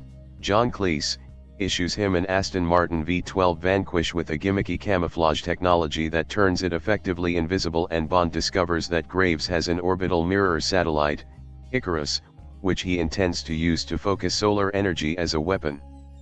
But Graves isn't who he first appears to be. Perhaps in response to the terrorist attacks on New York and Washington in September 2001, although the producers always denied ever being influenced by real-world events, Die Another Day is a very different film to the rest of the Brosnan Bonds. There's little of the already fairly low-key psychological issues, the attempts to get under the skin of Bond. There's even less depth here than usual, with Die Another Day emerging as the most frivolous and shallow since the days of Roger Moore. Even he scoffed at the invisible car, which gives you some indication of how absurd it is. One perhaps shouldn't have expected anything else from what amounts to a celebratory romp through Bond's former glories. Long-term fans will recognize tips of the hat to virtually every previous film in the series, and it gets very annoying very quickly. The plot looks backwards too, reviving the huge sets and science fiction gimmickry of the past, but that simply underlines just how far the series had plummeted. On the plus side, and there are precious few pluses to be found here, Brosnan again makes the role his own, perfecting his winning blend of the best qualities of all of his predecessors, though the moments of almost callous brutality that had appeared in his other films are notable by their absence. He still manages to make the worst double entendres and bad puns seem almost palatable, though the sight of a bearded, poorly wigged Bond recovering from the trauma of his 14 months of torture never convinces. This time, Judi Dench's M is given less to do, and the camaraderie that had developed between her and Bond in The World Is Not Enough is here replaced by the character's earlier distrust of her leading agent, and a cold-hearted willingness to let him suffer and even die in the name of national security. Desmond Llewellyn is still sorely missed. He died in a traffic accident shortly after the premiere of The World Is Not Enough, and sadly John Cleese is on hand again as his replacement. Cleese had proved himself capable of an impressive straight performance, but Eon producers Barbara Broccoli and Michael G. Wilson seem to want Cleese in his Basil Fawlty mode, and it really doesn't sit at all well with Bond. He would even have seemed out of place in the Moore films. Madonna's much publicized cameo is just that, an inconsequential, blink and you'll miss it stunt that may have lured in one or two of her fans, but which neither adds to nor detracts from the overall proceedings. Halle Berry, the first Bond girl to have a Best Actress Oscar under her belt, shows little chemistry with Brosnan. She impressed the producers enough for them to seriously have considered spinning Jinx off into her own film, but the critical drubbing the film took seems to have scared off financiers MGM, and the project was cancelled. The usually excellent Rosamund Pike is a disappointment in a horribly underwritten role, and is really just repeating Sophie Marceau's treacherous Electra King role from The World Is Not Enough. Toby Stephens does a fine Hugh Grant impression as oily diamond miner turned philanthropist Gustav Graves, but he doesn't really make for a convincing Bond villain. As already noted elsewhere, Brosnan rarely had the best villains to go head-to-head with, but Graves is the worst, entirely unmemorable, and outclassed by Rick-Yun as his grotesque and deeply worrying sidekick Zhao. His physical prowess and startling appearance give rise to many memorable encounters with his arch-nemesis, and he's by far and away the best henchman we've seen in many a long decade. Michael Madsen is completely wasted in a thankless and really rather pointless role that's little more than a cameo, the sort of role that Joe Don Baker and Robbie Coltrane had played in earlier films, who gets to utter a line that had particular resonance in the wake of the US attacks on Afghanistan, warning M that the states won't tolerate a loose cannon like Bond, telling her, if you can't put your house in order, we will. But otherwise has absolutely nothing to do. As ever, it's the action unit, again headed by the redoubtable Vic Armstrong, that steal the show. The action set pieces are numerous and, for the most part, satisfying. The opening hovercraft chase is little more than a reworking of the boat chase from The World Is Not Enough, but the unusual nature of the vehicles give it an interesting spin, and the silly but fun car chase across a frozen Icelandic lake that features a gag where Bond makes unorthodox use of the ejector seat in his new Aston Martin Vanquish, is likable enough. On the downside, Die Another Day featured the first extensive use in a Bond film of digital effects, and although some of them work, the Icarus weapon, the disintegrating transport aircraft, there are moments that are less effective. In particular, the scene where Bond attempts to escape a collapsing ice wall using a parachute is truly cringeworthy, one of the worst effects sequences ever captured in a film with this much money at its disposal. What possessed the producers and director L.E. Tamahori to keep this frankly shoddy and unconvincing mess in the film is a mystery. Reshooting might have been expensive, but surely it would have been worth it. Die Another Day serves, perhaps, one purpose in that it gives Moonraker, 1979, a run for its money as the very worst film in the franchise. It would be 4 more years before Bond came back to the screen in Casino Royale, 2006, by which time Brosnan had gone, and Daniel Craig had taken over. None of the failings of Die Another Day can be laid at the feet of Brosnan, who is still a great deal of fun throughout. He deserved better. The film isn't necessarily a disaster until you realize that everything that is wrong with the movie is a direct result of either trying to replicate the past or increase the elements that have worked well in past Bond movies. The beginning of the film is actually really good. You have to look past some dodgy CGI, but a hovercraft chase over a minefield is at least relatively unique for Bond, and the result being that he is locked up and tortured is a darker, much more gritty take on Pierce Brosnan's Bond. Unfortunately, as with many elements to this film, this aspect goes nowhere, and Bond isn't affected by the fact he was physically and mentally tortured for 14 months. He even finds the strength to offer a quip to his torturer. From there the mess of the movie really begins. Die Another Day takes everything people recognize as a Bond trope and turns it up to 11. There are awful double entendres and innuendos, particularly between Bond and a bizarre cameoing Madonna, some strange action sequences with the worst CGI you've ever seen, and a desperate attempt to replicate past scenes or famous moments in Bond history. The perfect example is the Q scene where John Cleese takes Bond through the usual gadgets and weapons at his disposal. Throughout, Brosnan plays, tampers, and reminisces on past gadgets, from the jetpack to the shoe with a blade. These are all taken in light fun, and as you look back can almost be ridiculed. That is until Q reveals the Aston Martin Vanish, the invisible car. Bond's line of "you must be joking" doesn't nearly cover it. This absurdity can be extended to the villain as well. Toby Stevens is Gustav Graves, but somebody forgot to mention that it isn't pantomime season. He grins and delivers some of the worst written lines any Bond villain has had to say. His plan is suitably dastardly and world-destroying, but when Bond is striving for more realism, it just feels very silly and more like something you'd expect Roger Moore to deal with. It is a shame because the other two villains are actually credible and a lot less silly. Rick Yune plays Zhao, who looks all the part of a Bond villain with diamonds stuck in his face, courtesy of Bond. He grunts through his scenes and manages to give Bond a credible threat, particularly in the movie's only high point, a car chase over ice involving a multitude of Bond-style car gadgets. The final villain is a decent attempt to give woman a more focused role in the movie. Rosamund Pike plays the evil Miranda Frost way before she channeled it in Gone Girl, and although her betrayal comes as little surprise, at least she is more than just another person for Bond to take to bed. The same can be said for Halle Berry too. Her character of Jinx is supposed to be the American equivalent to Bond, and there was talk of a spin-off movie of her own eventually. Unfortunately, she doesn't particularly offer much in the way of charisma, and giving a woman a gun and having her fight the only other evil woman in the movie does not necessarily set up a credible movie franchise. You can see what Die Another Day is trying to do, but when Brosnan's Bond has been much more about the realistic, national threats rather than incredible, world-destroying plans, it just feels silly. CGI avalanches and an invisible car don't help and actually highlight all the aspects that were wrong with Bond from the 70s that we'd hoped to forget. I reached the end of my rewatches of Pierce Brosnan's Bond movies with Die Another Day. It is widely known regarded one of the worst Bond movies, if not the worst. However, I remember watching it a lot when I was younger, so I was curious whether my opinion would change sharply, or if I'd be more lenient on it. In a way, both happened. I definitely don't hate it like a lot of people do.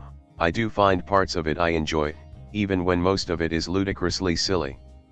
However, it's not a very good movie. it has a ton of issues and easily ranks as one of the worst Bond films. The strangest part of Die Another Day is that it starts off pretty good, at least the first 20 minutes or so.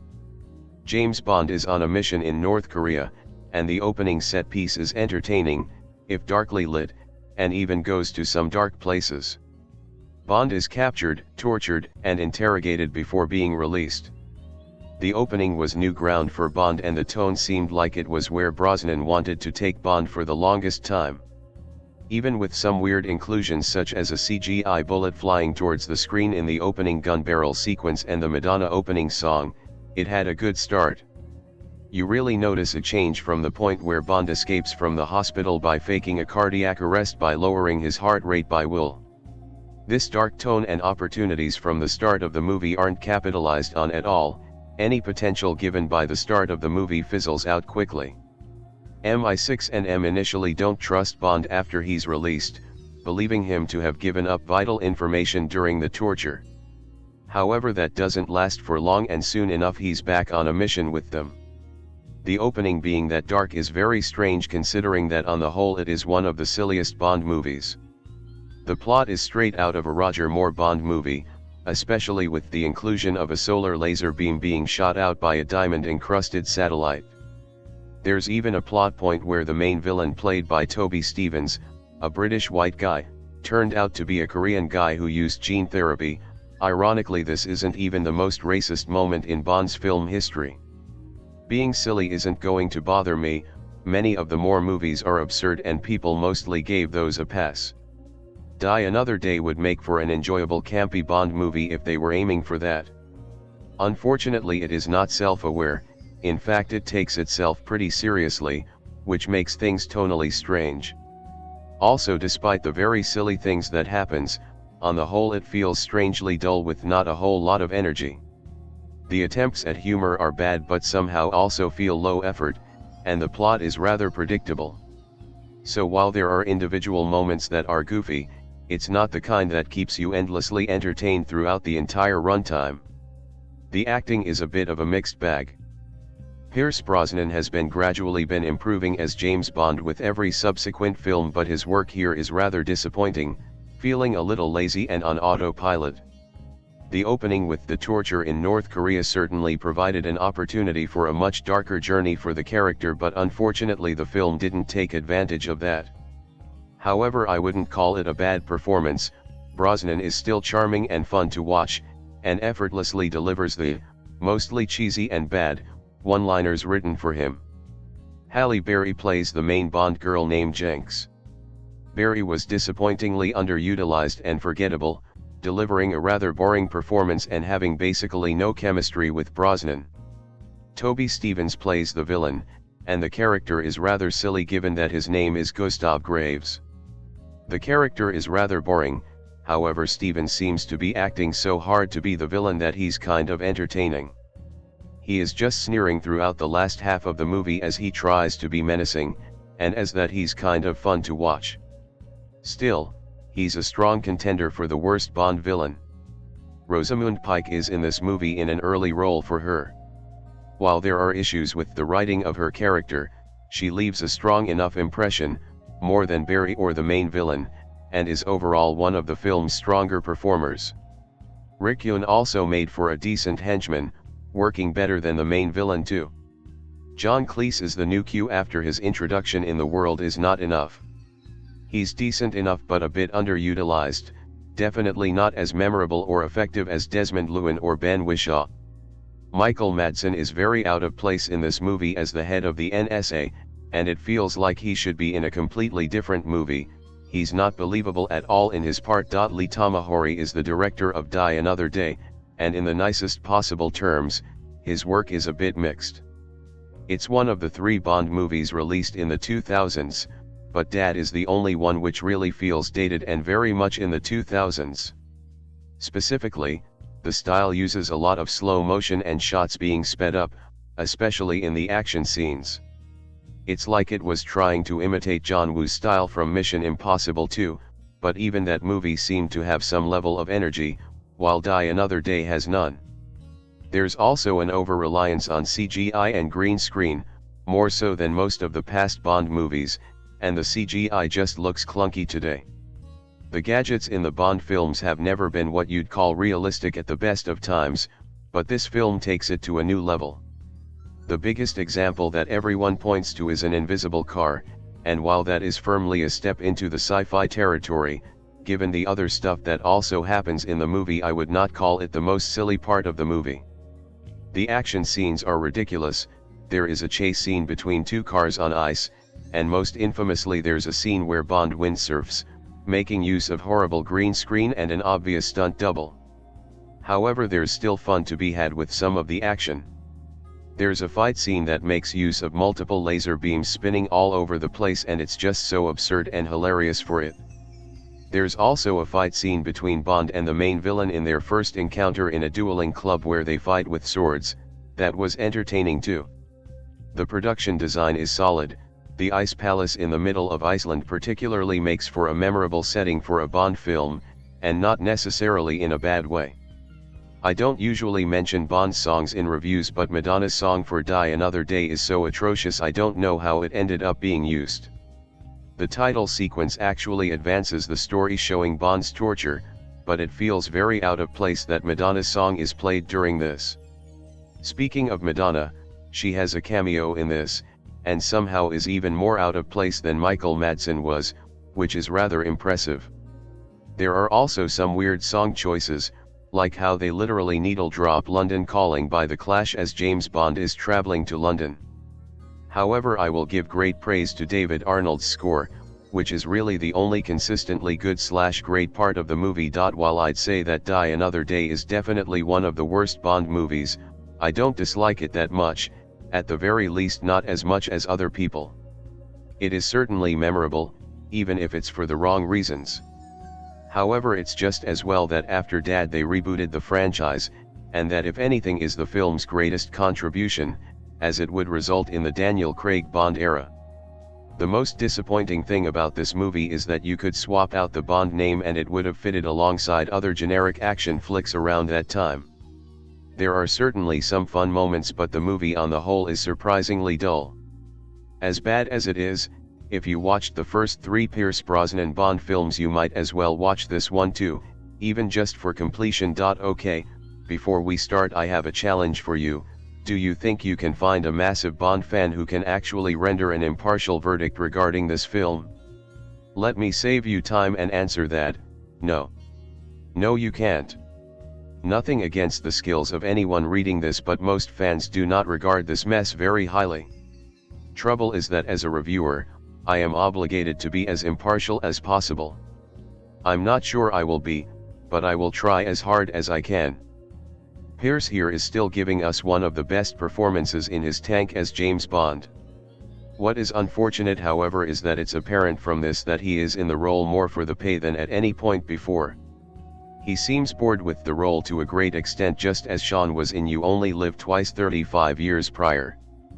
But with a script that fairly much turns it from a movie into a video game with less than a thimbleful worth of character expansion, he can't be entirely blamed for this. Script writers Purvis and Wade were a welcome addition to the fray, bringing much more character back to 007, but in this, being that it came out on the 40th anniversary celebrations of Bond, they were demanded to just shoehorn in as many references to the 19 previous films as possible, regardless of what it cost the script. The director Lee Tamahori also deserves a lot of the blame for this film resulting in such a bad waste of celluloid. He just forced scenes in such as Bond windsurfing away from a breaking glacier with seemingly no thought for how to make it believable. I also want his arrest for the fact he cares nothing for the character, and yet for this anniversary film, he was given near executive authority. For this I cite his original plan to have Brosnan's Bond trained by a returning Sean Connery. Yes, Sean Connery was planned by Tamahori to return to the series he helped found. I think there was major intervention to stop this, probably Brosnan or maybe even Connery, because of how stupid this idea was. You see, Lee Tamahori has said in an interview he sees Bond as 5 different characters to account for at the time the fact he had 5 different faces. A bit like Doctor Who. This is known as the James Bond is a codename theory, and I'll refer you to the YouTube video by fellow megafan Calvin Dyson on why this is nothing but grade A rubbish, to be very polite. Suffice it to say, Tamahori has never been invited back to reprise his directing role, and has probably been blacklisted from ever contributing to anything other than Johnny Multiplex-style brainless movies. A final thing against Die Another Day is that, like The Living Daylights, 1987, before, this is a movie cleaved neatly in two, where the content in the first half is better than the content of the second half, and you might just want to rewatch that part instead of the whole thing.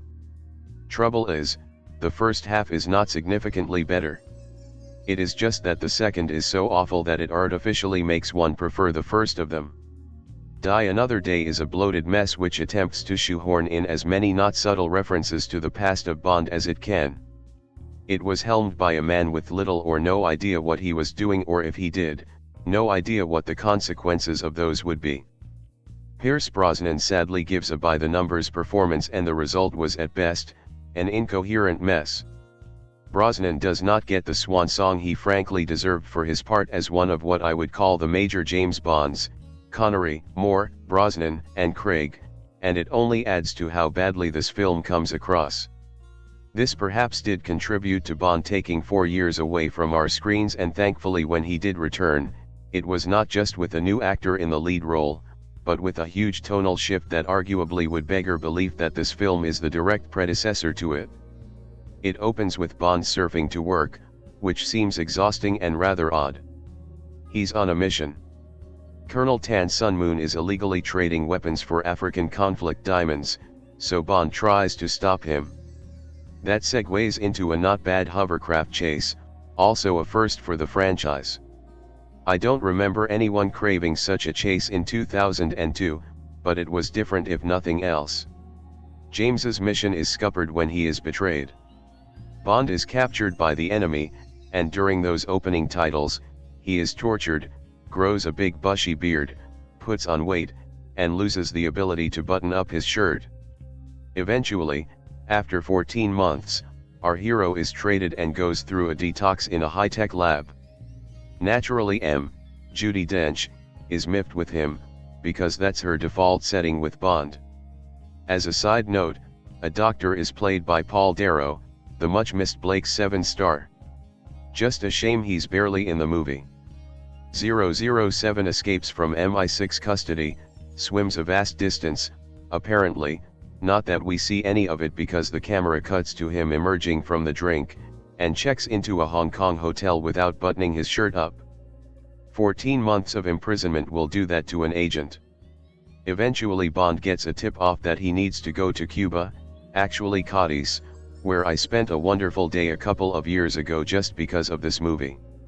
The big bad this time is Toby Stevens's Gustav Graves, a super annoying businessman who free falls to a press conference while the Clash's London Calling sets my teeth on edge. Not because it's a bad track, but because it's the default tune for film and ad makers who want to inject some energy into a London-based scene. Graves is like a cross between 1990s Richard Branson and one of those annoying apprentice contestants who spits out sound bites like "sleep is for wimps," and incurs the wrath of Alan Sugar on day one.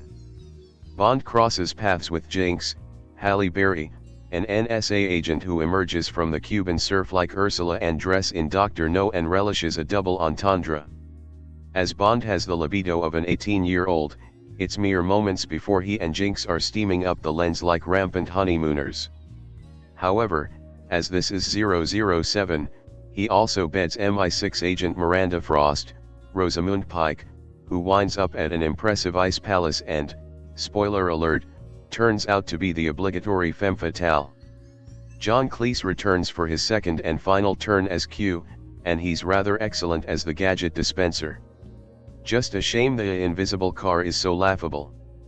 The tech is perfectly fine, stick a load of cameras reflecting what they see on the hull of anything and it sort of becomes invisible. Sort of. But this being Bond, it's tech from 50 years in the future. Madonna pops up in a cameo as a fencing instructor, and remarkably isn't dreadful. There's a rather good dueling scene between Graves and Bond, but sadly very little rapier-like wit. The script throughout is good, not great. As this was released to mark the 40th anniversary year of 007, the movie is littered with nods to the franchise, including some of the props from years gone by. Oh, and a brainwashing nod to On Her Majesty's Secret Service. Though sadly no mention of I Have Taught You to Love Chickens, which always makes me smile. Anyway, Graves shows off his ice palace, and his orbiting weapon Icarus, a solar-powered laser capable of mass destruction. It's a shame that Die Another Day features one of the best action scenes of the saga, a car chase across a glacier, and easily the worst. The moment when Bond paraglides against a CG backdrop is one of those when you wonder what the reaction was at Eon Productions. I'm guessing it was like that scene in This Is Spinal Tap when a model of Stonehenge is believed to be a mock-up of a stage set, and turns out to be the actual prop because Nigel Tufnell couldn't get his measurements right. The CG scene in Die Another Day looks like an animatic, one of those animated storyboards that gives filmmakers an idea of how the final scene will look. Except this is the finished thing. And it looks atrocious, like a cutscene from a video game circa 1992. For the most part, Die Another Day looks fabulous. If you ignore the CG atrocities. Halle Berry's dive off a cliff is awful, though she and Ms. Pike are superb, and there's a great fight on a plane reminiscent of that stunning finale in The Living Daylights. Michael Madsen turns up as American official Damien Falco, but looks like he's wandered in from another movie, and has absolutely nothing to do. And Rick Yoons Zhao is an okay villain, who could have been a character from a Paul Simon song. People say he's crazy, he's got diamonds embedded in his face. That finale on a plane is straight out of a comic book as Graves, aka Colonel Moon, clashes with Bond while wearing a high-tech suit. There's a fine comical scene when Moneypenny, Samantha Bond in her final 007 movie, finally gets to kiss Bond, but it's all a VR gag. And it's that devotion to effects which really lets the side down. The physical stunts are what made Bond great over the years. Real people risking life and limb to bring that magic to screen, whether it's the ski jump / parachute moment from The Spy Who Loved Me, or the damn jump from GoldenEye. Nobody ever gasped because Pierce was obviously hanging around in front of a green screen. For all its faults, there are some good moments here, and while CG and Bond were a bad mix, this stands up to repeat viewings just because of how bad some of those moments are. This is a bit harsh. Die Another Day doesn't deserve the opprobrium heaped upon it. Not to say it's good, just not utterly irredeemable. It's practically a curse for some, and now a contender for worst James Bond movie ever. Perhaps its greatest problem is tonal. For a while it seems we might get the hard-hitting Bond that Pierce Brosnan so deserved, then suddenly we're in an ice palace and Bond's borrowed a car from Harry Potter. The second half of the film is utterly ludicrous but fun if you go along for the invisible ride. Alas, the first half promised something far more intriguing. It wouldn't be completely accurate to say it begins as License to Kill and ends as Moonraker, but nor is it totally unfair. The villain, probably the weakest baddie of the Brosnan era, although Brosnan villains come high quality. A sneering, swaggering knight of the realm named Gustav Graves who happens to be Korean. Best not worry about that too much. Instead, appreciate the permanently curled lip and gimlet eye of Toby Stevens, clearly relishing the joys of being bad. His scheme is shamelessly ripped off from Blofeld, but the Ice Palace is a perfectly acceptable lair and Graves has some of the better quips. Rather a crudely drawn antagonist but better than many. Casting an Oscar winner, the only such Bond girl, normally means business, but Halle Berry has had more challenging roles. The remit here? Wave a gun and wisecrack, which in fairness she does very nicely. I'm being a little unfair to Jinx, she really is a lot of fun, and Berry shines as the American female Bond. But after Pam Bouvier and Wei Lin, the third fiery spy love interest in 5 outings lacks novelty. Of the Brosnan heroines, only Natalia and Paris felt like proper characters. The first third of Die Another Day is a damn good Bond film. North Korea makes for a great pre-title sequence as Bond's assassination mission goes up in flames. Colonel Moon is an intriguing foe, dangerous yet childishly petulant, determined to conquer South Korea but still scared of his old dad. A shame the actor Will Yoon Lee must exit along with his hovercraft, as he's very good, charismatic and menacing. The absence of non-Caucasians in large roles has been dwelt upon before, but when Toby Stephens is playing a North Korean I feel we're beyond parody. Even Ricky Yoon as Zhao is sidelined and off before the climax for Stephens and Rosamund Pike. Everybody rallies around the Idris Elba banner wanting to make some kind of big statement, yet the fact that a white British actor was cast as the Korean villain in 2002 somehow gets overlooked. And yes, obviously the script explains the whitewashing, even makes it part of the plot, but count up the main Bond villains who aren't white. You get one. In a series renowned for hopping all around the planet. Now tell me that doesn't stink a bit. Got a bit sidetracked there. Where was I? Oh Lord, the title song. I'll say this for Madonna, after the bland efforts of Garbage and Sheryl Crow, at least she offers something a bit different.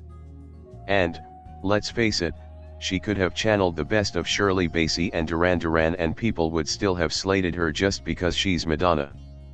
But fair to say nobody needs to use her Madonna-ness as an excuse to knock this song, it really is a stinker. However, it gets points for sheer lunacy. I'd rather listen to this than, say, the truly dirge-like License to Kill, sample Die Another Day lyric, Sigmund Freud. Analyze this, analyze this, analyze this. Huh. And I love the torture shots interspersed with the credits. A metaphor for the audience. Seems unlikely, but it's a nice thought. Having just praised the first third, I've now written 2 fairly negative paragraphs. Let's redress the balance. By locking Bond in a North Korean jail for 14 months, and letting him grow the type of beard normally associated with men who shout at pigeons, the film goes further off-piste than any since License to Kill. Brosnan clearly loves this. He loves grotting up, and wearily stating his innocence to Colonel Moon, and the terse argument with M.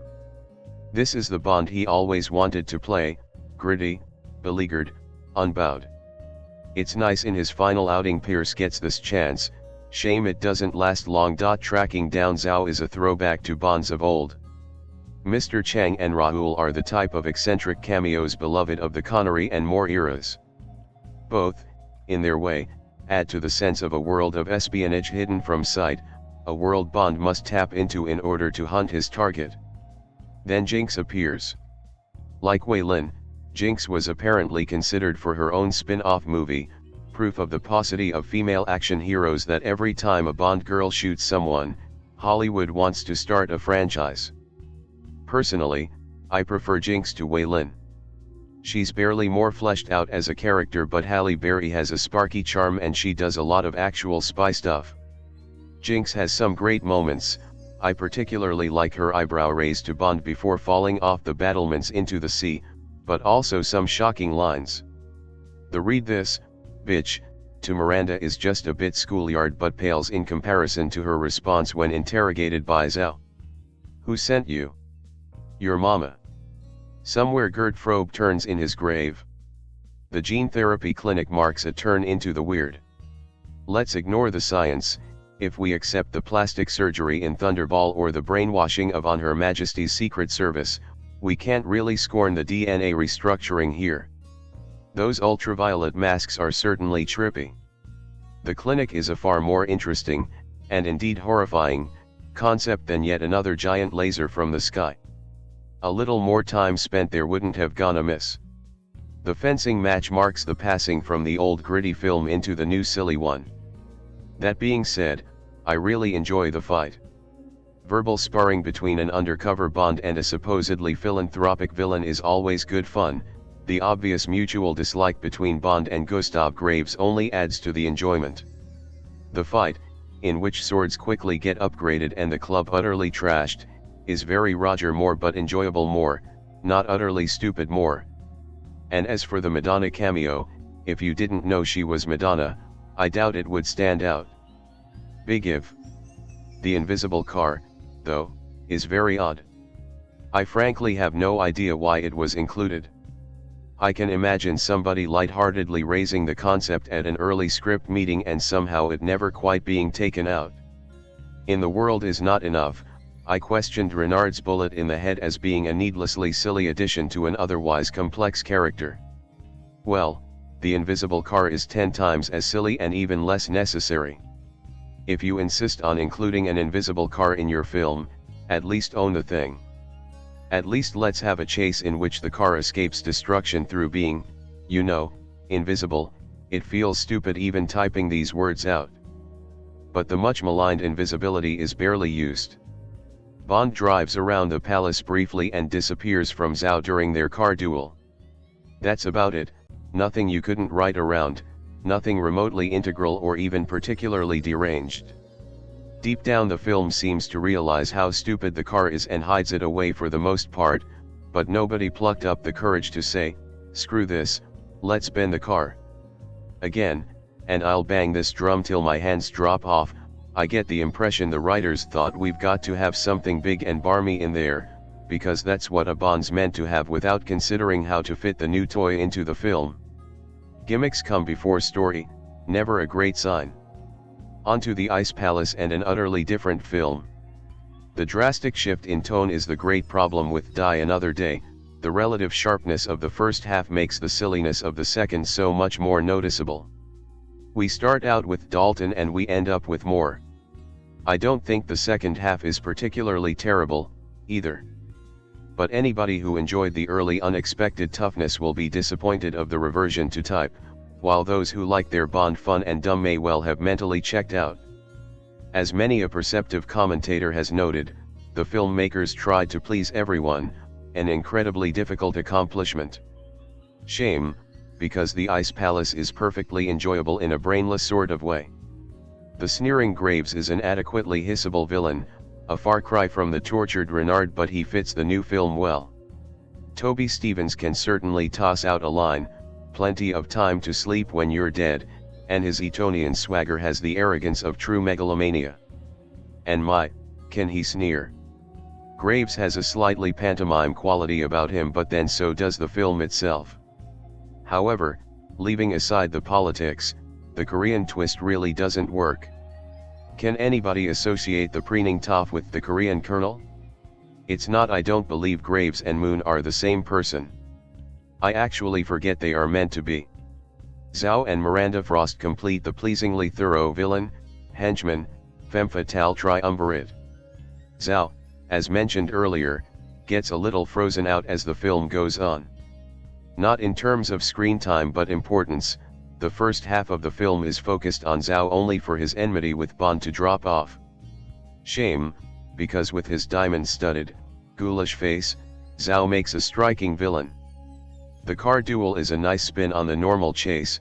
This car fires rockets back, but anyone could be driving. Zhao's death, especially, seems almost an afterthought. Let's get this out of the way.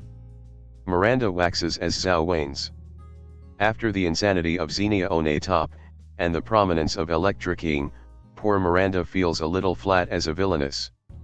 The good girl turned bad was done more boldly in the previous film, and her haughtiness doesn't imprint itself in the same manner as strangling people with your thighs. We know Miranda must be dodgy as Brosnan isn't allowed two nice girls at once.